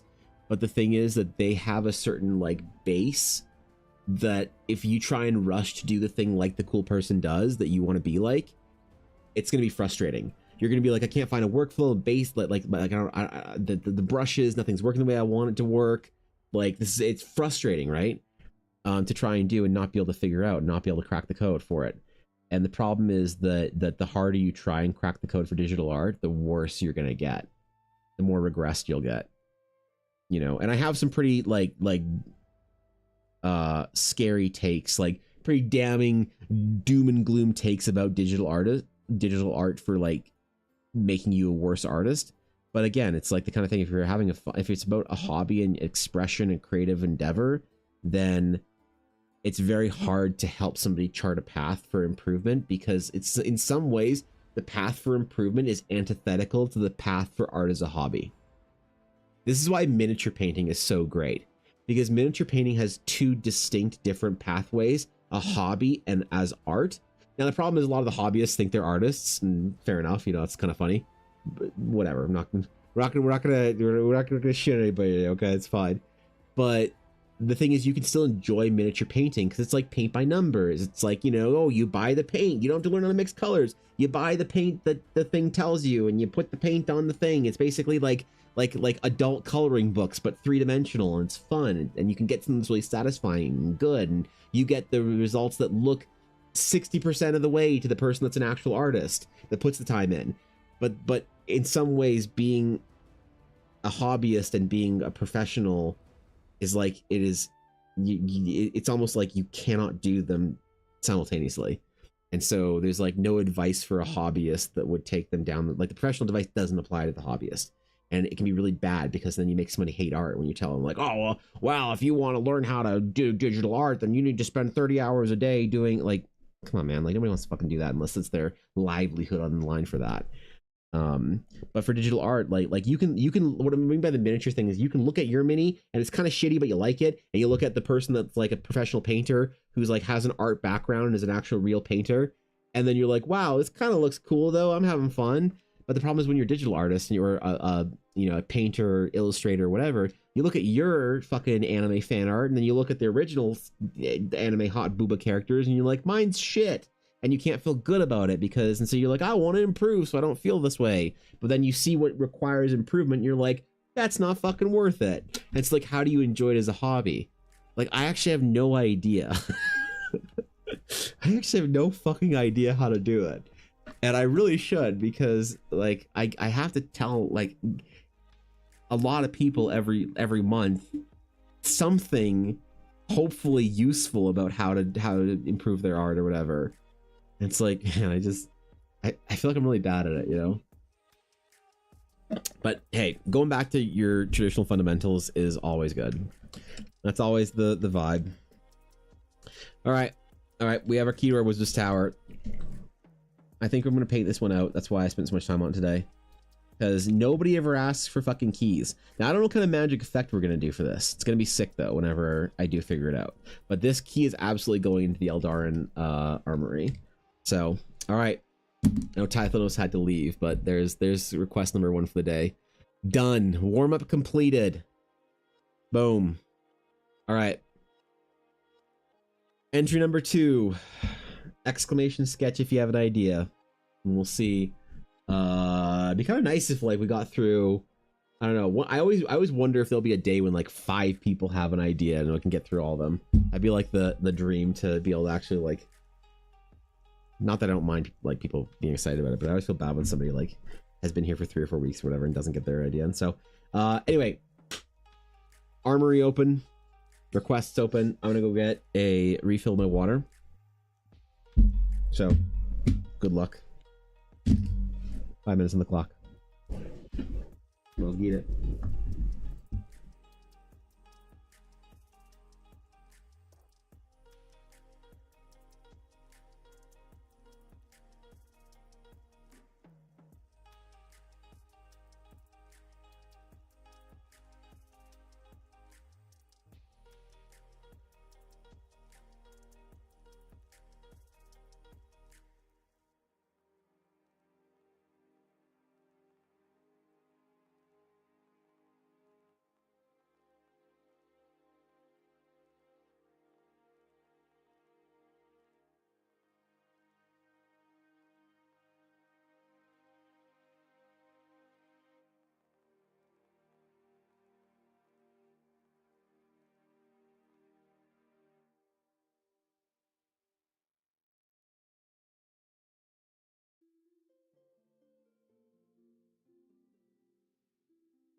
All right, return.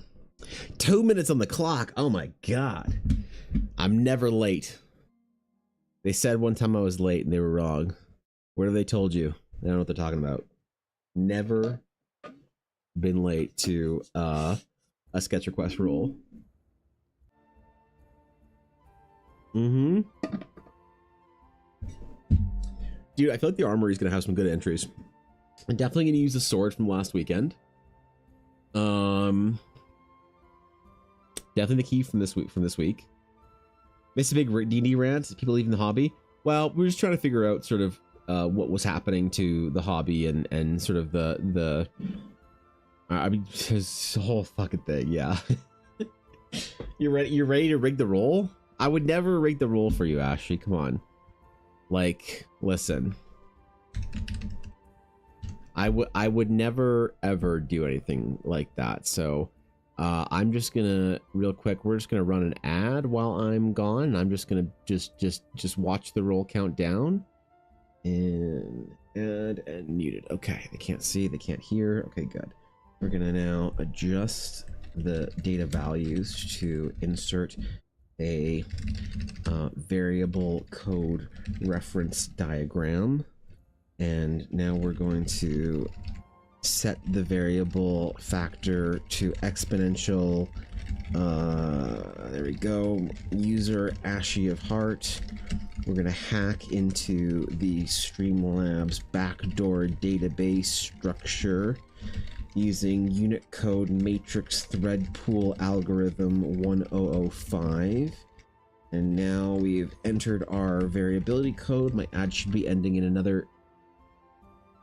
Oh, wait, I didn't run it. Oh, shit. I wasn't muted. Shit. Damn it. Fuck. Anyway,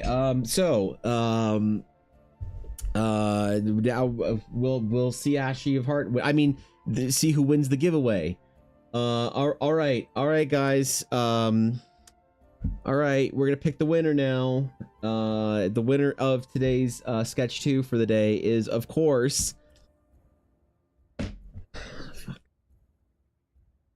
okay. Just because she earned a new bit badge today, just because she earned a 300,000 bit badge. You know what? All right, fine. That's fair. You know what? I'll even do it. That's fucking fair. That's absolutely fair. That's fine. Yeah. All right. I'll take it today. All right, pay to win ass stream, man. What the fuck is this shit? Okay, Mel. All right, what are we doing today? Tell me your item. Tell me what it is and what it does. Yep. Damn it. All right. Well, that's over, isn't it? Shit. I didn't clear the code from the last one that allows the pay to win whatever. Couple of options. All right. Do we want jewelry or an unconventional weapon? You know, we just did a little bauble trinkety thingy, so let's do an unconventional weapon. If this is an at-addle, though, I'm just drawing a tactical nuke. So I will do any unconventional weapon besides an at-addle. Why? Because at-addles aren't as cool as people think in D&D. Or as effective. The only person who gets to do it is Robbie. Because he can do nothing. How does a sickle sound? A sickle. A sickle. So a one-handed scythe. Small, portable danger weapon. All right. Okay. What does this sickle do? Tell me about the magical effect. Tell me what this sickle, what potent magics this sickle has running through it that we can control and harness for the experience of our D&D players. Tell me of what this item does, and I shall draw a shitty, mediocre piece of art for you. And hey, man, that's the best you're gonna get out of me today. So it's Friday. I mean, what? It's either this or I play Diablo for the next 3 hours. So I'll even draw my art for my fanfic next time. You know what I need to do art for? I need to do some fan art for Brother Ulnar. Bro. If you know, you know. I don't know what I have to do it by, but I saw some things. I gotta do some particularly disrespectful art of Brother Ulnar. If you know what I mean. I hope you know what I mean, because I don't know what I mean. I'm hoping you can tell me. So, well, I'll have some sick models soon. TM. Yeah, we're just actually fingers crossed for your model by 2029. Like we're doing the moon flyby this week, moon landing 2027. If we could have an Ashy of Heart model finished before the first lunar colony is established. That would be absolutely sick. So, behold the sickle of her grace of death. The sickle, adorned in fine metals and intricate detail of the goddess of death, has the ability to make multiple ghostly copies of itself to be used in battle. Only those who have seen the tragic death or have survived a chance encounter with death are worthy to possess it.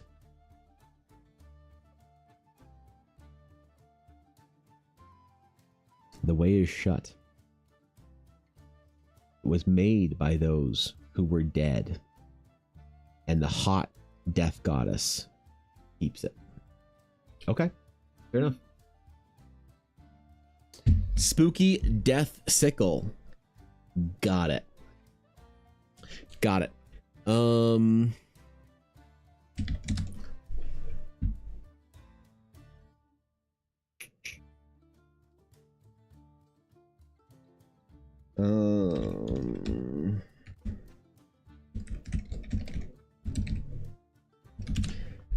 They are typically, yeah, okay, all right. One-handed, more of a curve up than an actual like yoink out.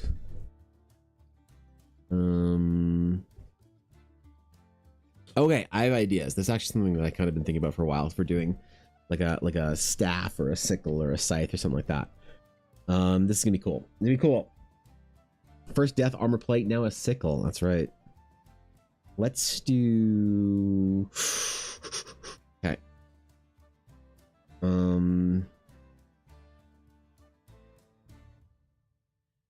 We'll do something a little monka here.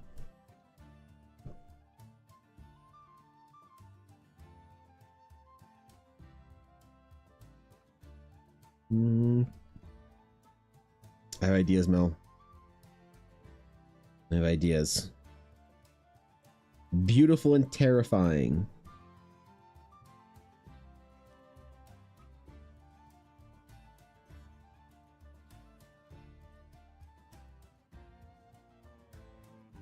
Monka W and Monka S. Sorry, I have to be over the age of 45 to understand what that Twitch emote is. My bad. Okay. Ooh, I could add this to the armory as like a alabaster consortium item. Beautiful and terrifying. Oh yeah. Oh yeah, dude. This could easily be an alabaster consortium item.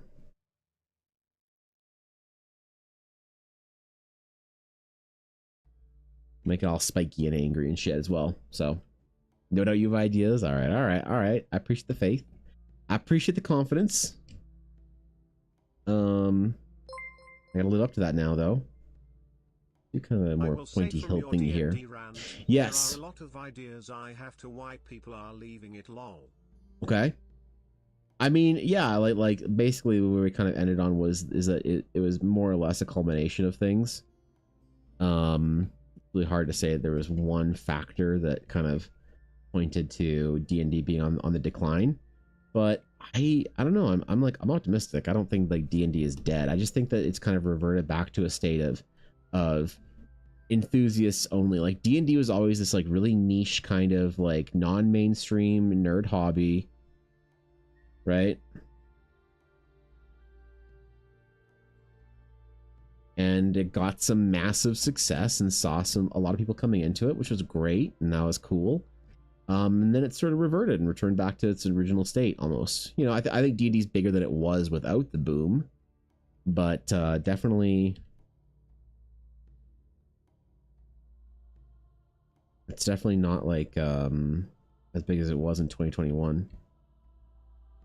And I don't think that that's like really that the hobby has increased as a whole though, because Daggerheart, I don't know. I think some of it breaches my territory of live actual plays.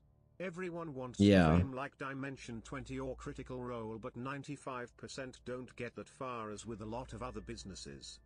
Yeah, I mean I think the live actual plays thing, I saw, so you know why I'm in the art category right now? The D&D category was degenerate and diseased. For a lot of people who maybe are newer to my stream, I streamed the first 4 years of my Twitch like career in the D&D category, right? Because everything I do is sort of like world building and game planning and stuff for D&D, for my D&D game, or other people's D&D games like this today. But the D&D category, it's kind of like, I can talk about it now because a lot of these people are gone. The D&D category and D&D content creators was an absolute fucking diseased cesspit of leechers, wannabe fame chasers, and absolute fucking losers. Now, there were some great ones, obviously. There were some great D&D games and great live play groups and great people that you know, were really genuine, and what you saw is what you got, and they were great. But man, there was a whole underworld of backstabbing and shit talking and pissy kind of like jealousy and whatever. And a lot of it was centered around the live play, because like a lot of the creators, the people who are making stuff for D&D, the Mees, the Robbie Landis, the Mendaris, there's like enough of like D&D people out there to be interested in, like it's not like somebody wouldn't be interested in what Faye did because they're too busy with like my stuff. It just didn't work that way, right? No one's like a Robbie enjoyer and doesn't like Evan Blair because he gets all the same stuff and better from Robbie's like streams and videos and whatever else. We were a lot more collaborative. It was the live play people that were fucking vicious with each other.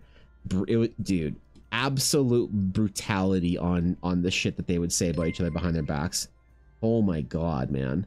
Just a lot of drama overall and claiming of ideas being stolen and no originality and so on. Some of that too, yeah. More than I would like on the 10 too. Yeah, and I mean, there's a lot of people that thought themselves to be like kind of celebrity stars because they had like 45 viewers of their live play game once a week. Like, there was a lot of ego, a lot of arrogance, a lot of really weird kind of like stuff happening in that time.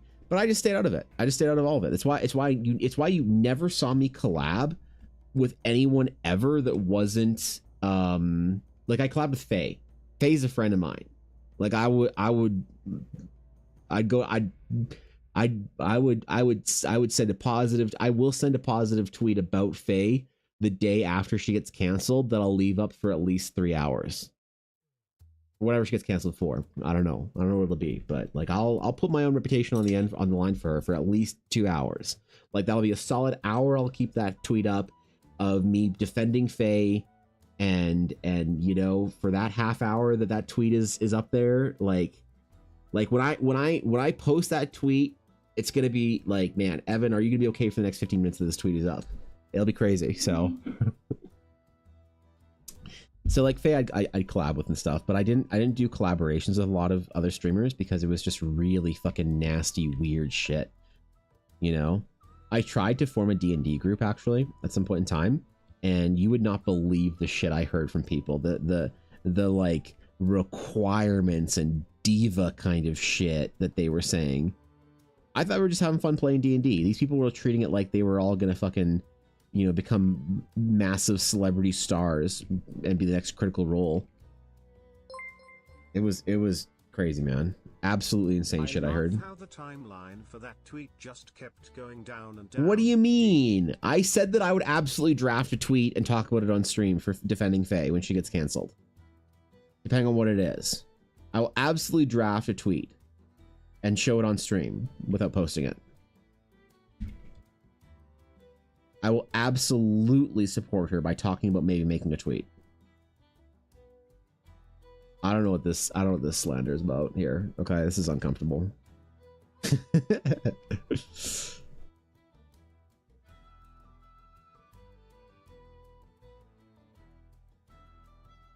So, yeah, people were really weird.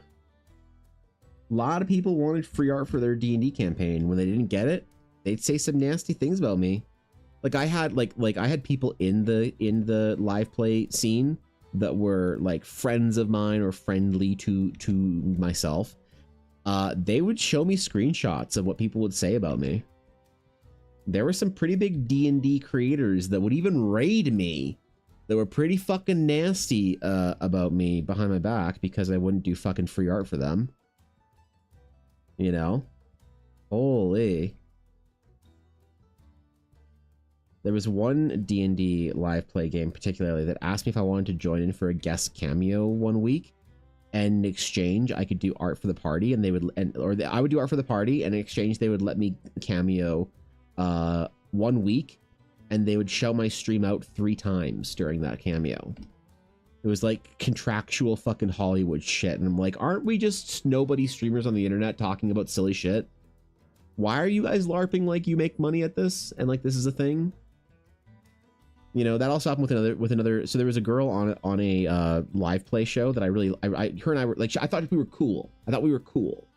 And I was like, hey, like, I know you do this D&D game on this day and this D&D game on this day, and I heard you say that you want on your stream, you want to do more D&D games. So do you want to do a short little D&D game with me? And she's like, sure, here's my like list. Like, it has to be, if we don't have this minimum viewership and whatever, and I want this split of subs that are given during this the duration, if and whatever, and bits and donos have to go to like, it was this whole fucking thing. I was like, oh, okay, my bad. Sorry, I thought you did this because you enjoy it. I didn't realize that, you know, you worked 75 hours a week to make $13 on Twitch. My bad. I'm sorry I didn't address you as a professional. Because, like, that's the thing with micro streamers. So, a micro streamer will get some viewers and think they're the shit, right? So if you learn about, and this is like stuff I used to do in the graphic design marketing world, if you understand Twitch on an agency level, do you know how many viewers someone has to be considered a small streamer? The number is somewhere between typically 500 and 2,500 average concurrent viewers. If you are under 500 viewers, you don't exist.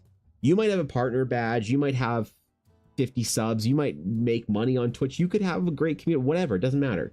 But the ego that people would carry because they're like, oh, I started getting 65 viewers on my thing, and you only have 12 viewers, it's like, you're the same person. You're both microscopic entities on Twitch. So that's fine, be proud of your growth, but let's not pretend like you're suddenly like too good for anybody. You know, and I saw a lot of that kind of shit. You know, like, oh, well, like, I get these viewers on this stream, and so if you can't guarantee your live play game will get this type of viewership, then it would be bad for my brand. I heard that literally said, bad for my brand to have less than partnership viewership. So 75 viewer minimum. So they're like, well, I'll join your game, but so the clause was basically, if you can't get 75 viewers average for your stream with this game, then you have to end it, and it has to be you ending it. I can't be seen leaving because people will think I'm a bad person that only cares about viewers.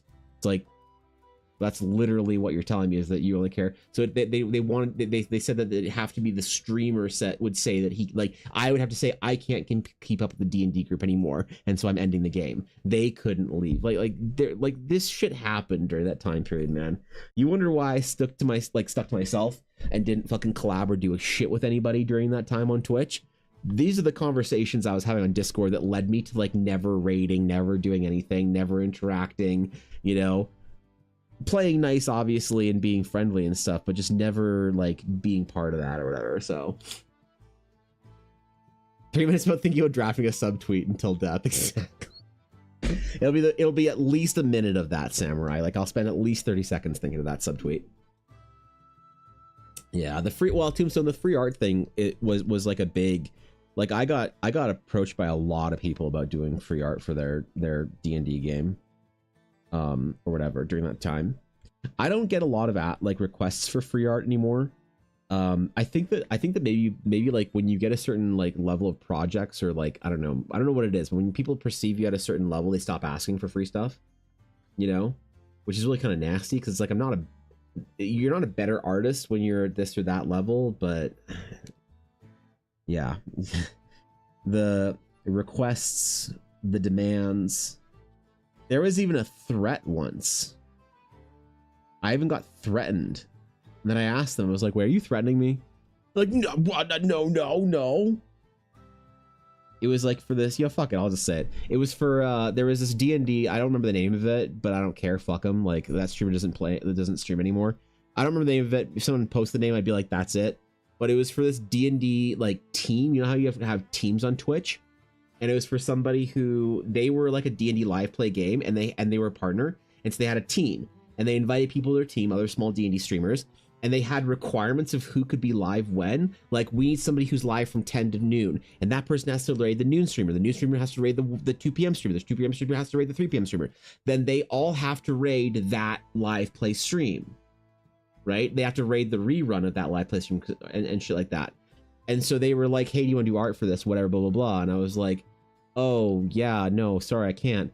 And they were like, oh, well, it'll be a shame because if you don't want to be part of, like, we don't want you to, we don't necessarily, they tried to get me to join the stream. They're like, we know you don't want to join the stream team, but if you aren't even willing to, like, interact with the stream team, then any free raid, like, any raids that people are, like, that we allow them to choose who they're raiding, they won't be able to raid you. And I was like, wait, are you threatening me, like, not having your team members raid me if I don't do free art? And they're like, no, a threat's a strong word. Like, and then just never heard from them again. They fucked off, and their team collapsed, and everyone left, and they never streamed again, whatever. And so it was a whole fucking thing. But, like, legitimately, this is the stuff that, you know, when people would be like, hey, Mr. Streamer, could you do fan art for my favorite D&D game out there? Would you do fan art for Careful Cantrip? And I'm like, yeah, I like Careful Cantrip. I'm not doing fan art for them because then it's like, oh, you do fan art for, you do free art for this D&D game, not that D&D game, you know? And it's like, I like I'm like the D&D live play games that I was like really like the closest to as far as like people that are really good people. Careful Cantrip, you know, Dave and all them, really good, always good to me, super nice. Phoenix Iwaki, super good dude, you know, ran a lot of D&D games, very good to me. And then Blackwater D&D. You know, they're the only ones that survived this whole D&D thing, and they're still great to me. You know, I every time I get a chance to say hi to them or meet them or whatever, like I met up with them at GameCon last year, Edmonton, and it was like seeing old friends, you know, so that's great. But a lot of the other live play games, man, let me fucking tell you, bro. I think it happens in so many industries. I've got a small handful of clients who feel pretty uppity, give me their stuff late, and think I need to concentrate everything on their stuff first. Meanwhile, I'm busy concentrating on a different guy who's chill, wears the most unassuming clothes and is 50 times more successful. Yeah, oh, you don't understand. You listen. We made 6 figures this year, and you're like, this guy's paying more tax in Q1 than you made in the entirety of this year. Yeah, I mean, I get that. Like, that's a good point. It's not just the D&D like kind of thing.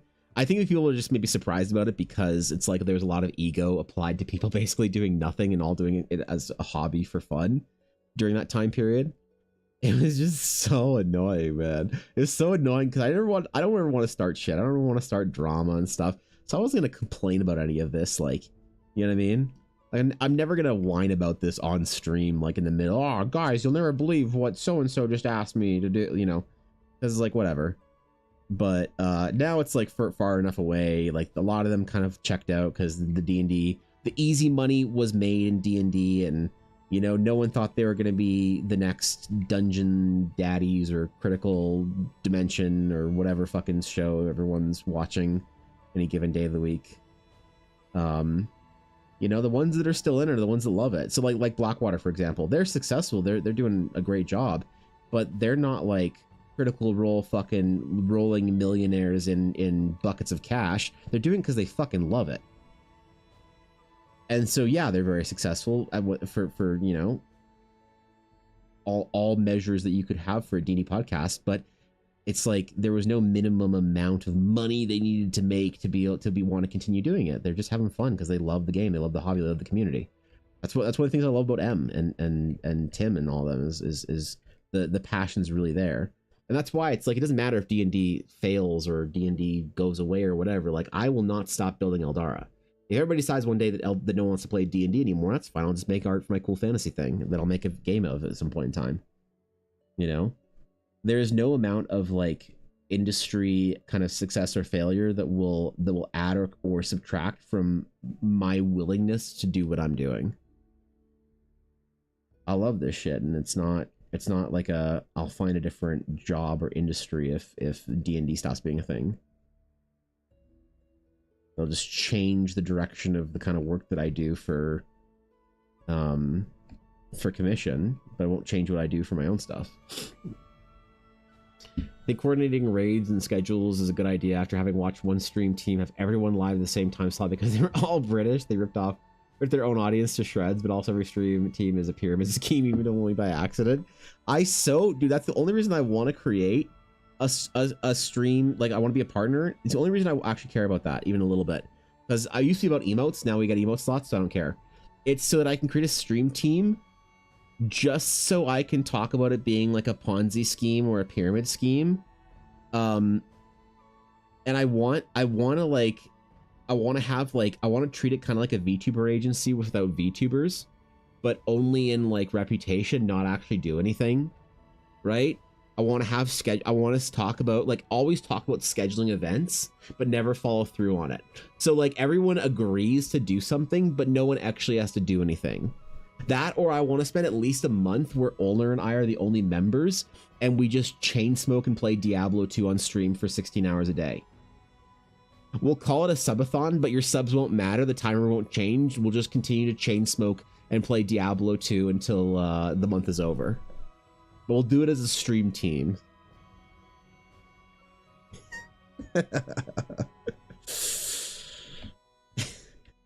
I don't know if Older's down for this, but you know, I think I can convince her.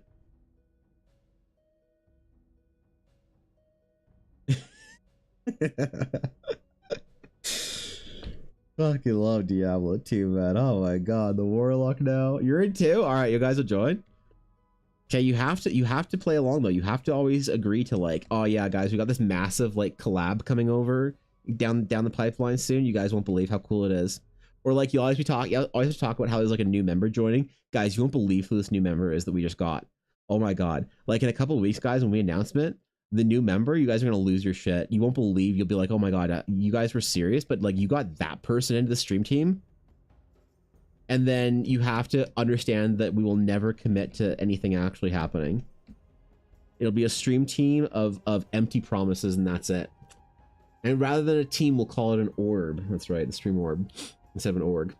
I'm obsessed with Diablo 4 at the moment, but you can definitely get her on board. Owner is obsessed with Diablo 4. Yes, I can confirm. I think she's at like Paragon 160 or whatever, and she started playing last week. Owner actually convinced me to give Diablo 4 a chance. We were talking about it, and we were talking about I think Diablo 2 or whatever, and Owner said that she was going to jump into Diablo 4 and give it a shot. And like, you know how there's people whose opinions you trust on certain things and people's opinions you would absolutely never trust on certain things? Like, you could have a friend that you love, but your friend loves, let's just say your friend is a massive Marvel apologist, has thousands of dollars of debt for Funko Pops, and like wears a Captain America hoodie everywhere, and you ask them if this new movie that came out, hey, is the new Doctor Strange movie really good? And they're like, oh, it's the best movie ever, you gotta watch it. You know that they're full of shit. You know that you should never take their opinion on a movie, ever, right? Or like a friend that's just like, yeah, I've never seen Lord of the Rings, and you're like, oh, I don't care about your opinion on anything to do with movies. Got it. Right? Like, you can have friends that you like or whatever, or like a friend that likes every single thing the same that you do in a certain like genre or whatever. And you're like, bro, if this person likes this game, I'm gonna love it. You know, and I trust them implicitly. There's a couple people like that, like Thorkin and RTS games.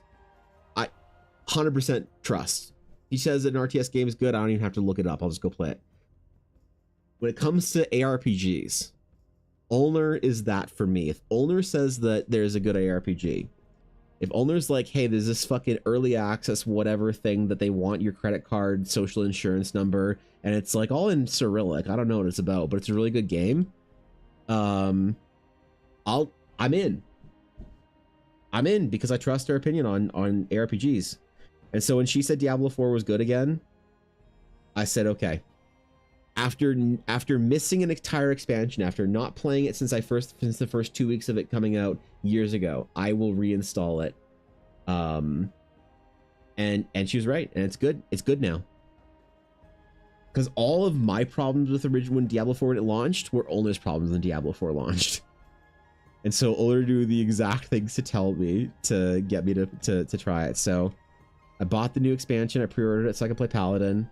And Elle and I have been playing a little bit. It's been fun, man. I had a day though that was kind of weird. It was kind of it was a weird experience because on I think it was Sunday. On Sunday, I played Diablo 2, Diablo 3, and Diablo 4 all in the same day.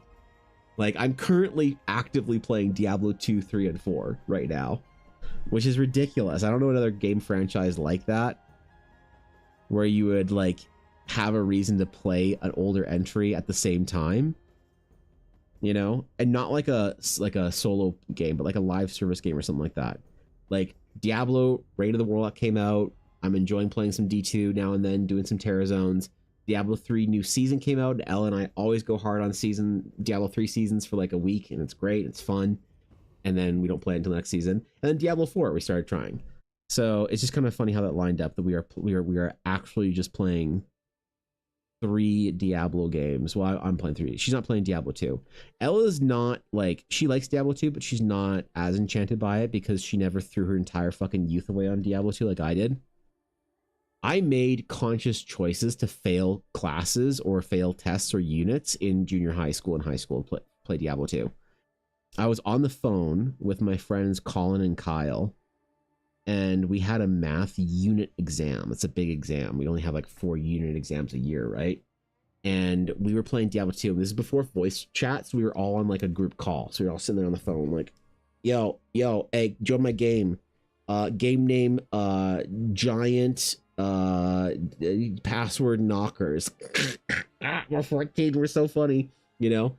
And like, we were sitting there, it was like 9 or 10 p.m. We're like, and Kyle was like, guys, we got to study for our test. And Colin's like, no, we don't. It's not until next week. And Kyle's like, yeah, it's tomorrow. It's first period tomorrow. And he's like, what the fuck? And I'm like, yeah, dude, it's tomorrow. It's not next week. He's like, oh, shit. Have you studied? I'm like, no. You studied? No. Well, what are we going to do? I guess we should get off and study, or we keep running cows and we could hit level 90 tonight. And like, at one point we're like, okay, we all are in agreement with this. We are going to willingly fail this test. And we're all going to say that we thought it was next week. And if 3 of us all agree that we thought it was next week, she might give us a chance to make it up. Because not one person saying it, it's 3 kids in the class that normally don't hang out together, because we never hung out in school. I was not friends with Colin and Kyle in school. We just played Diablo. So it's like 3 kids that don't sit with each other in class all say they thought the unit exam was next week. Could we sell this? And we're like, maybe, but also our teacher was a hard ass. And this was a unit final. So like, if we might just fail the unit. Are we willing to fail this unit to hit level 90 tonight? And we all agreed yes. And then we played the game. And Colin and I failed terribly. Kyle was just naturally smart, so he didn't fail. He passed, even though he didn't study at all. And we did not get a chance to. We tried to say, oh, we thought it was next week. We thought you said Tuesday, the whatever, you know? And she even kind of like, we kind of gaslit her enough that she kind of thought for a second. She's like, wait, did I? Maybe I did. And she was like, did anyone else hear me say next week? And one kid in the back, who I absolutely know didn't fucking study either, said, me, I thought you said next week. And we all kind of looked at him with a knowing look. And we're like, yeah, motherfucker. Yeah, I see what you're doing, you know? And she was sitting there for a second. She's like, did I really say next week? And then one of the fucking preppy ass kids, the first row hands up kids, was like, oh, no, actually, you said it was this week because you said it was before this and we start the next unit on whatever, and see, it's on the handout. And we're like, shit. She's like, oh, okay, well, then clearly it was there. You boys should have known and whatever. I'm sorry, but like, there's no makeup. You're gonna have to take it today. Damn it. Almost worked. Oh, we were this close to being able to play Diablo and not fail the test, man. God, if only. What's up, Crusader? We're doing item requests today for chat, so that's how we're drawing magic items. We were so close, man. So like Diablo 2, like that is where that love of that game comes from for me. I willingly failed classes and exams in junior high school and high school to play that game. Ella, she likes it, but she's not like, when Raid of the Warlock came out, I was like, I'm losing myself to this game for a couple weeks. And Ella was, you know, too busy and too fucking pregnant for this shit. But Diablo 3, she still fucking loves. That's a D-Gen game for her because, you know, that's a game we played when we were in our early 20s. So she has a lot of love for D3. And then Diablo 4 is just cool, so I guess we're playing multiple Diablo games. Can you do a request from yesterday? We're doing magic items today, so I think your request was for a character, right? We'll probably do a character like an NPC, Eldara. I don't know what we'll call it. This is the Eldara armory we're building for the Discord. We'll probably do character requests in a couple weeks. Today we're trying to get some magic items in here for the guild. Usually have a theme of either characters, locations, or weapons, or items. Sometimes open it up, but I like to keep them pretty, like, we'll know kind of what we're doing on a given day. So the armory shall be the focus for today. Okay. All right, now for our actual weapon sickle blade part. I think I'm gonna do this in a bit of a difficult way. That's a bit nonsensical because I kind of want to try something stupid here. We're gonna try doing offsetting Mandela things. Like I make a circle and add like little details and shit to it. This is a massive trust me moment, okay? Even though it probably won't work. It's fine.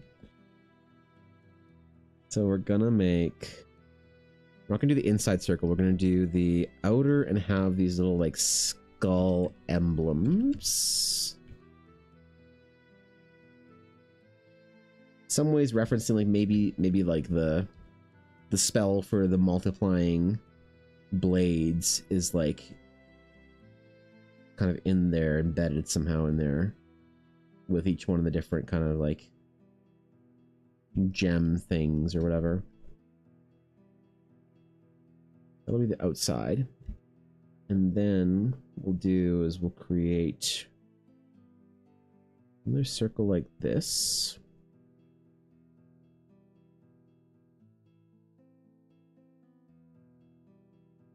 I would bring my I would always have something gaming related with me. Like I would bring the talent calculator printout page with me to school for Diablo 2.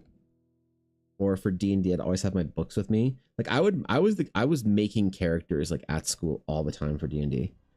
And my 3.5 Monster Man, or my 3.5 Player's Handbook was basically with me every single day I was in high school. Almost without fail. I always had it, man.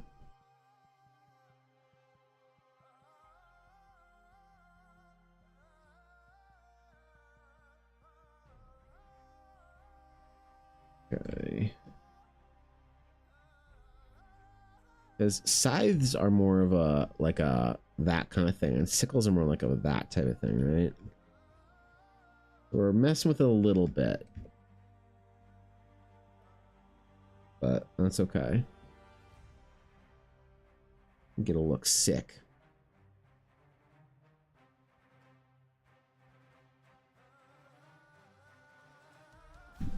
Kind of matches up at the bottom too, which is pretty cool.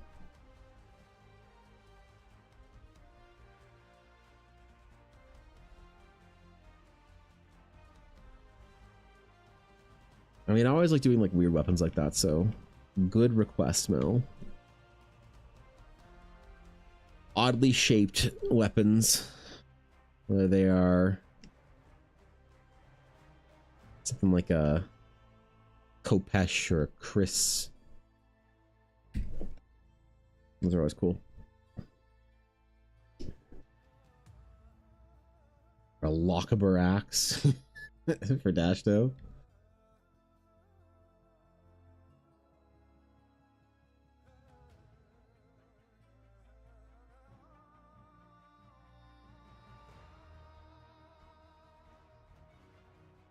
Okay. This turned out exactly the way I wanted it to. I didn't think it would look good. Honestly, I thought I was going to have to talk shit and then erase it, but this actually worked out. Do that offsetting circle shit actually kind of worked, so, you know. Maybe we should paint, like, what kind of colors to paint these in. Because, man, yeah, actually, I don't know. I'm going to make it something that kind of fits with the Alabaster Consortium. There has to be some, like, I don't know, some gold or some shit in there or whatever. Maybe a chilling aura as well. Because, like, Mel, how does the extra weapon blade type thing, like, appear? How does that shit work? You slash and then, like, an echoing presence of it hits, or, like, it creates duplicates of itself for your party to use, or... I wasn't too clear on that part. The sickle didn't mean to sound rude? Yeah, no, you're good. It is supposed to be a sickle.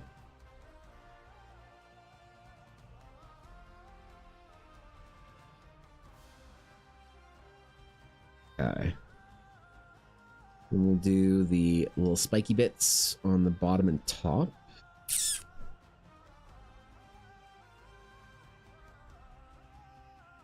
Hopefully keep it lined up.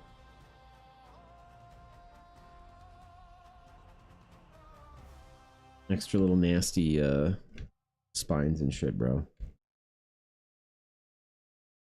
know why I didn't just do this on the top first.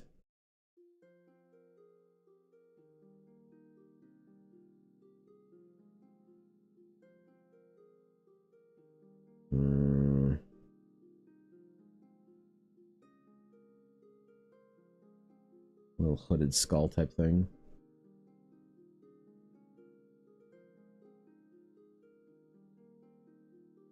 Throw in the reverse on the top as well.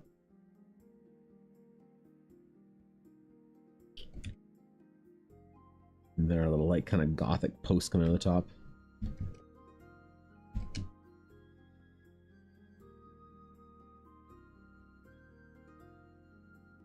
Yeah, that works.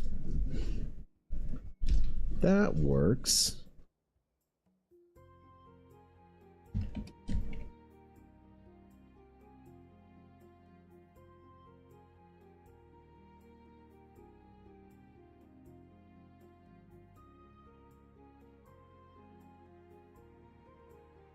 I like the idea of there being like the little, like, kind of teethy bits in there. Then we're gonna do one more thing on the edge here, just to make it a little bit more danger.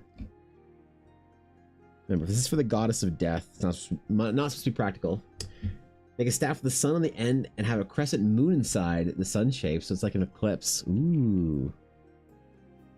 Balanced druid vibes. I like it.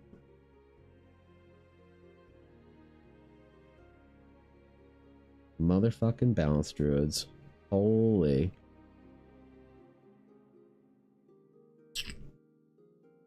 Okay. We'll do our little... Because, I mean, both sides can be bladed, so maybe... Should I leave it there, or...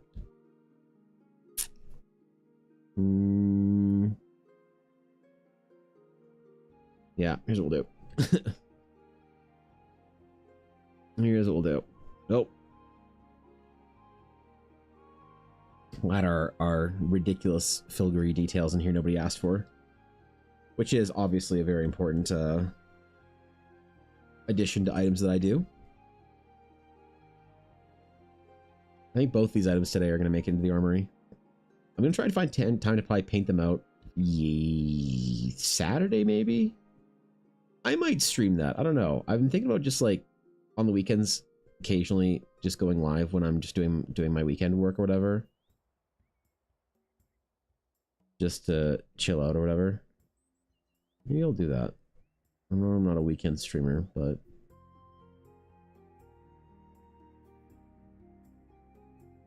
Oh, it did line up.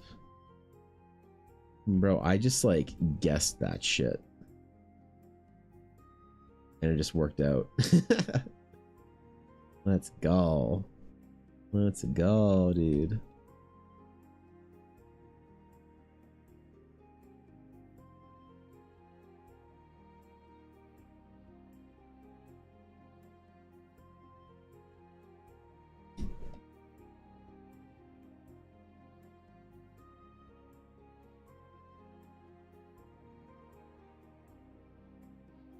Yeah, this is a good one. A little bit of Monka spooky design there.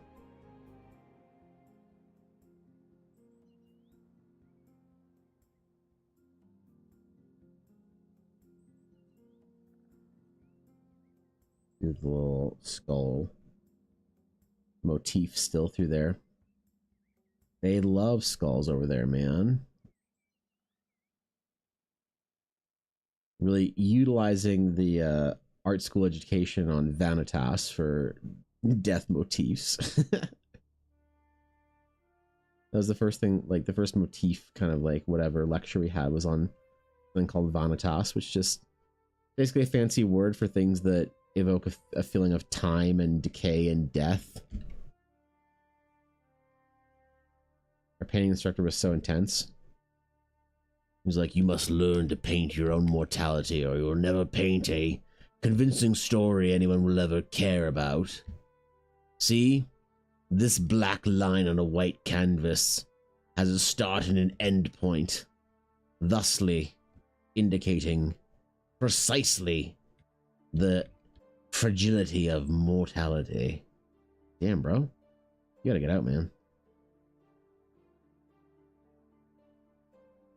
You know Mike stream on the weekend, fill your audio with Brian? Hey, if anytime you guys want to fill my audio by hurling bits at Brian, that's totally fine, man. That's typically the reason I don't stream on the weekend is because it's usually more focused work, but I don't know, it'd kind of be nice to be able to record that kind of stuff too sometimes. I do a lot of off stream. Monday through Friday usually. Yeah, exactly. Yeah, schedules are tricky. I bullshitted so much in that art history or that art painting class. Just because, like, you kind of could, you know? If you have an art instructor that has an opinion that everything is art and everything is subjective and everything is whatever, as long as you can argue a point enough, you can do whatever you want, man. That was the class that I drew Batman by not drawing Batman. And that instructor thought I was so deep and profound for doing that.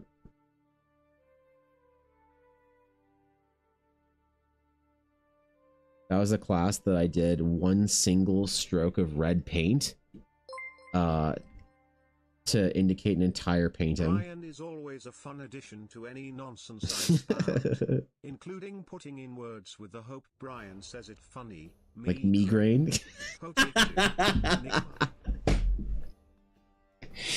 Shit, damn it. You got there at the same time, fuck. Yeah, exactly. Yeah, 100%. Exactly like that. Yep. Honestly, the chill art teachers are the best ones.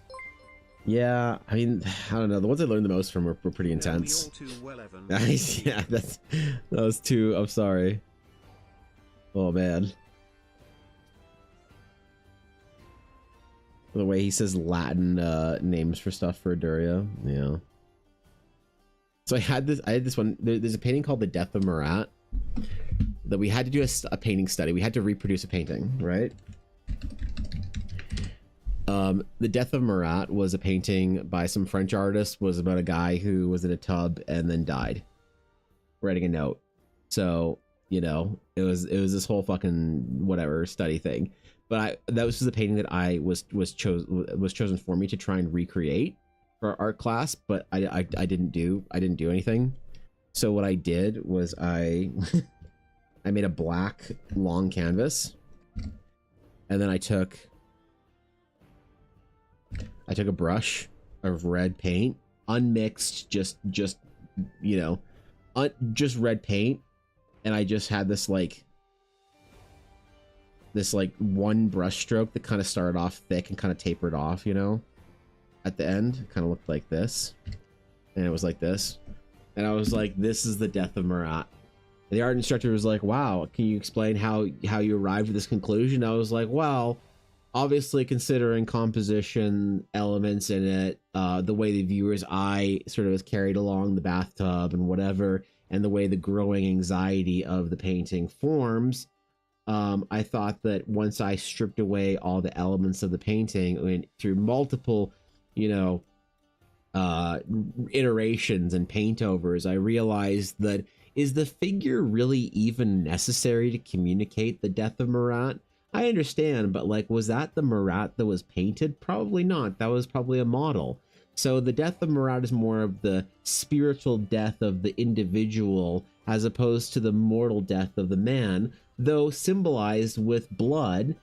You know, I realize that we can, like, you know, art is about efficiency and communication. So this is an example where I just fucking talked for like 30 minutes about it or whatever. And then I ended up getting full marks on it because that's how art school works when you don't go to real ones. So.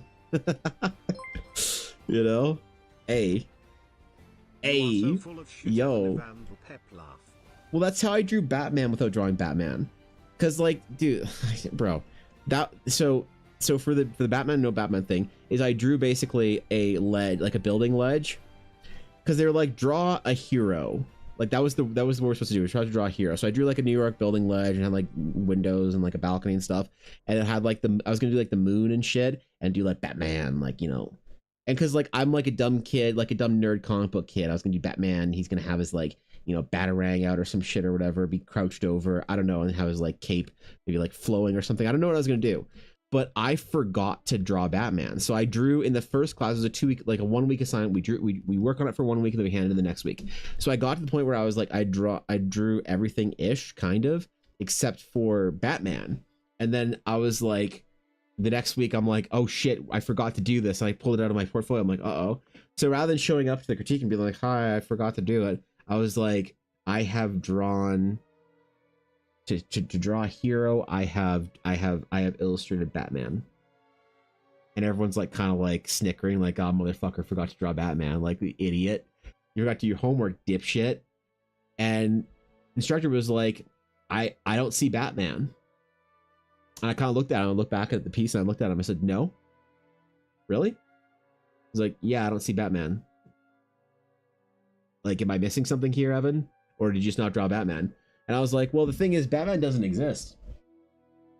Yeah, when you're getting mugged on the street, when you have a knife to your belly, there's no Batman to save you.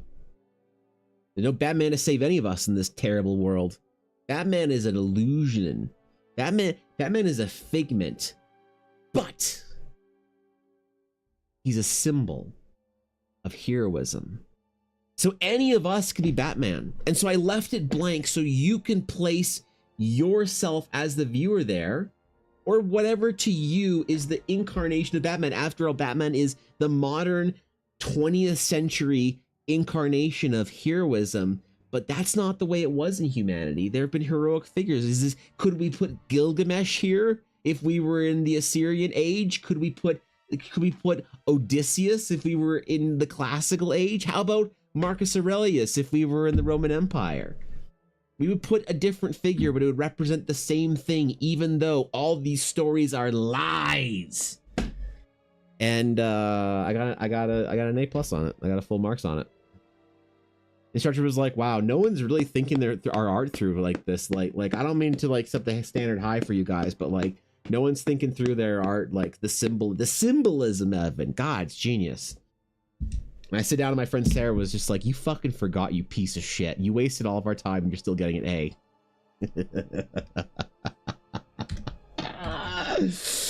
Now, to be fair, this was first year art school before I got accepted into the real art program. Like, this was like the not real art school part of my art school endeavors before you like have to get accepted into the illustration, visual communication design program. So none of that shit would have like none of that shit would fly in the rest of my art school that I did, right?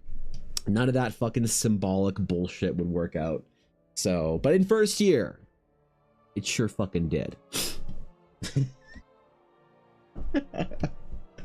We were supposed to draw. We were supposed to draw paint oranges one day, but I forgot all my paint. And so I asked a friend, I was like, bro, can I borrow your paint? And he's like, bro, this stuff's so expensive. No, I'm sorry. Like, you're gonna have to go buy an entire new set of paints. And I'm like, oh no, what do I do? Because that was like $200 to $300. And I was like looking around the class, and I found this old tube of phthalo blue paint that was like hidden behind an easel was kind of cracked and nasty. I don't know how many years old it was, but oil paint lasts forever. Okay, like not forever, but like I still have oil paint in my closet from art school, like 2 decades later. And so I got this blue oil paint. I'm like, shit, do I just do like, what do I do? Like, do I just paint blue oranges? Like, this is the subject we literally have oranges in the middle of the class. Now, unfortunately or fortunately, the instructor's like, guys, I got a really important meeting, so we're gonna do this painting exercise after the lecture, and we'll just you know put them down, whatever. Like I want you to finish this in half hour, so do the paint thing, whatever, and then you know I'll mark them this week and I'll hand them back to you. So I didn't I just took all the blue paint and I was kind of freaking out. I'm sitting here like for 20 minutes trying to figure out what to do, and like we've got like 5-10 minutes left in the class, and so I just squeezed the entire bottle of blue paint out in 3 giant like plops. All right, just 3 gigantic plops, and then I just like sign it or whatever, and then put it in the drying rack or whatever. And the next day we're all like doing our like morning or the next sort of week we're doing all our morning warm-ups and stuff in that class. And the instructor comes by, and as we're doing our warm-ups, he'll like hand us back our thing, give us our grade, talk to us about it. It wasn't like a class-wide critique. He comes to me and he kind of like has the board. He's like, wow, I wasn't really sure what you were going for here, Evan. And I was like, oh really? He's like, yeah, I mean, I see you have 3 balls here, but I'm not really seeing the orange. And I was like, oh, sorry, I just thought that maybe this sign was a bit basic. And he's like, how is it basic? I was like, well, you know how much paint is on there, right? And he's like, nope. I was like, actually, there's 6.25 ounces of blue paint on there. I don't fucking know. And he's like, what? I'm like, yeah. So, you know, like in the classical age, like in Victorian, whatever, in the Middle Ages, you know, blue paint was reserved for like, you know, in biblical work, the painting of the Virgin Mary and other things and whatever, because it was so hard to get. And so that actually at the time, oranges were very expensive in medieval England. And so that amount of blue paint is the cost of 3 oranges in 1525 in England. And he's like, holy shit. He's like, I didn't even see any of that. He's like, okay. He like scribbles the D out and marks it as an A. He's like, I gotta make sure I'm talking to you before I grade your assignments. I can't believe that. And he used that as an example for the next class. Oh man, dude. First year art school, when you didn't have to be a real artist in first year art school. Holy. I should have never fucking left, man. I got into second year and got into the visual communications program where you actually had to be a good artist. And I was fucked, man. I couldn't bullshit my way through anything. Not that I ever tried, because I know you get actually teared apart, so.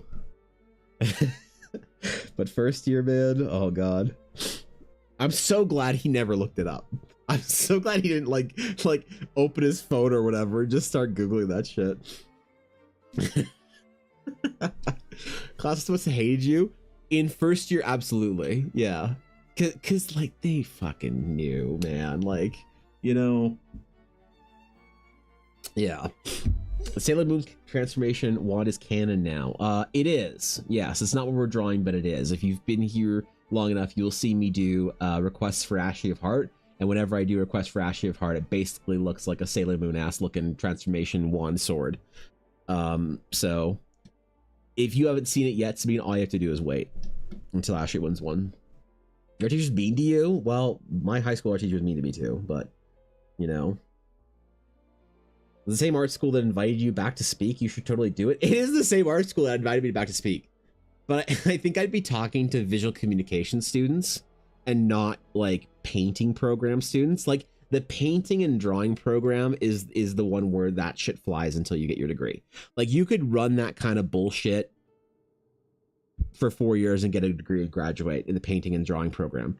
The visual communications program, which is designed for concept art, illustration, like professional artists to be good, that shit doesn't fly. And so, I mean, that would be funny if I told these stories in the fucking art school that I went to.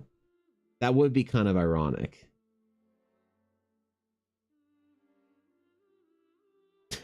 I mean, somebody did ask me if I want to teach a class. At some point a couple of years ago. Like, have you ever thought about doing some classes, Evan? Bro, I think you'd be a great concept art instructor. Don't fucking try and cheat my classes, idiots. I've done it all. Been over 3 years. Yo, Meeks, bro. Jeez, man. How's it going, Meeks? Thank you for the 37 months. Subbed. Appreciate it, boy. How's it going, Meeks? Good to see ya. I should teach a class but treat it like a Twitch stream. Holy shit. I show up to the fucking class. What's up, guys? Welcome back to the class. Welcome back to the room. Yo, today we're gonna learn this shit. Bro, it's gonna be fucking lit. Get your fucking pogs out. Yo, if anyone has any questions, just TTS it to me. Teach me your ways. I need to know how to lie my way through everything. No, do it the right way. I cheated my way through school, through grade school. I cheated on every math test I had in high school, and I regret it all. Do the work, learn how to study properly. The only time it's okay to lie and cheat your way through school is first year art school, and then it's absolutely encouraged. At that point, I will absolutely encourage it.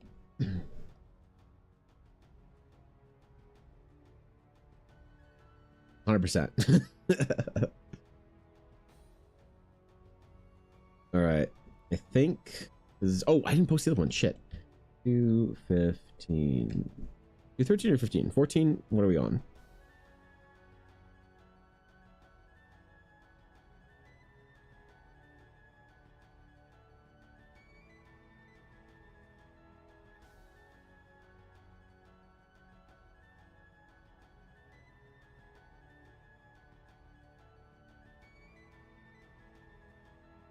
Guys.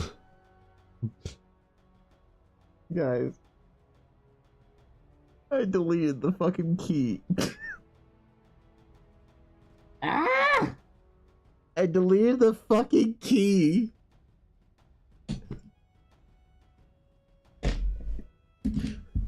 Oh no. Oh no, the key. Yeah. Oh shit, to do the...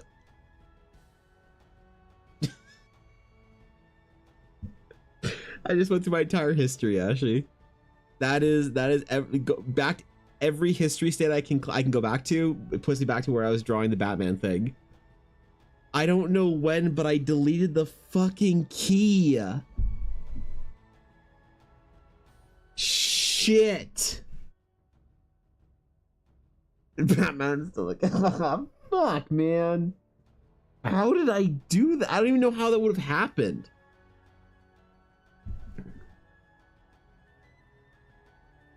Oh shit! I have to do it again for Tyler knows. Fuck. May I go back in the VOD and like, I guess I can snip it out from the VOD. You know, I can snip it out and then I just can't paint it later. So it's so they will still get the art that they want. They will still get their art. It's fine. But I can't then paint this for an Eldara item again. Oh my god. I'm so fucking dumb. Just say it's my fault, Evan. I rigged the system which deleted the key less than 3. Oh no, shit, wait. Yeah, I'll just say someone paid more than you did to delete your request out of spite. Keeping your items is a pay-to-win endeavor. God damn it. Where was I working? Okay, hold on. I need to snip this out. This is gonna be kind of meta. Okay, we're gonna go back in the VOD. Okay, we weren't done the key yet. We're still working on it.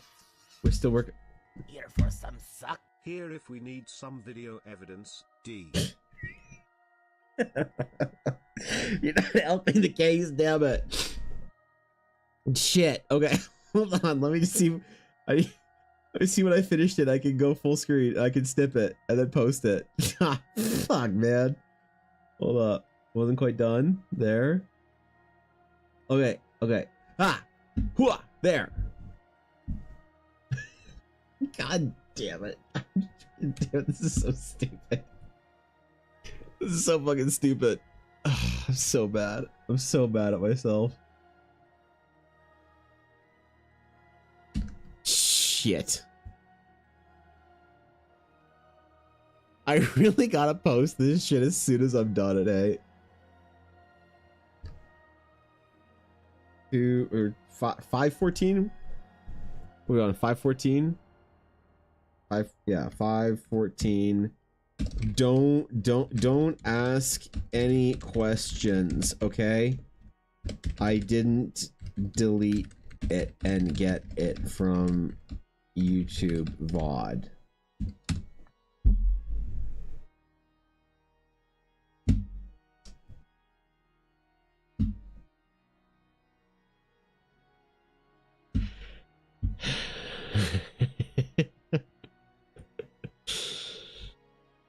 Whew, man.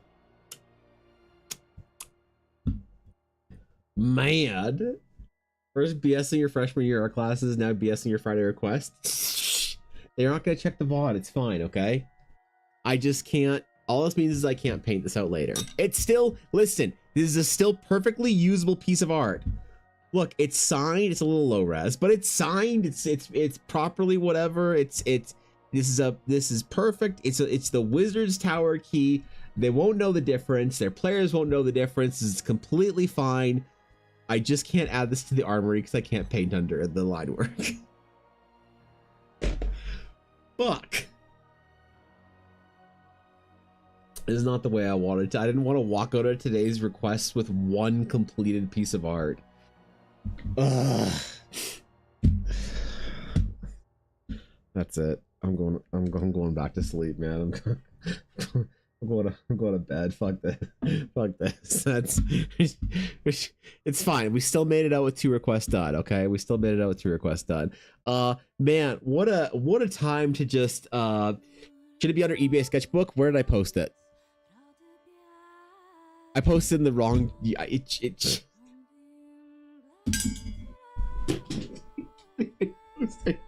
Channel. Ah! I'm so fucking cooked today, man. What fucking what I'm trying, man. What I just I'm just going back to bed for like an hour, dude. It's fine. I haven't eaten anything all day. I'm fasting. I'm not thinking straight. I didn't have a pre-workout. I didn't go to the gym this morning. I just forgot to do my laundry yesterday night. And so I'm wearing a gym shirt. Dude, I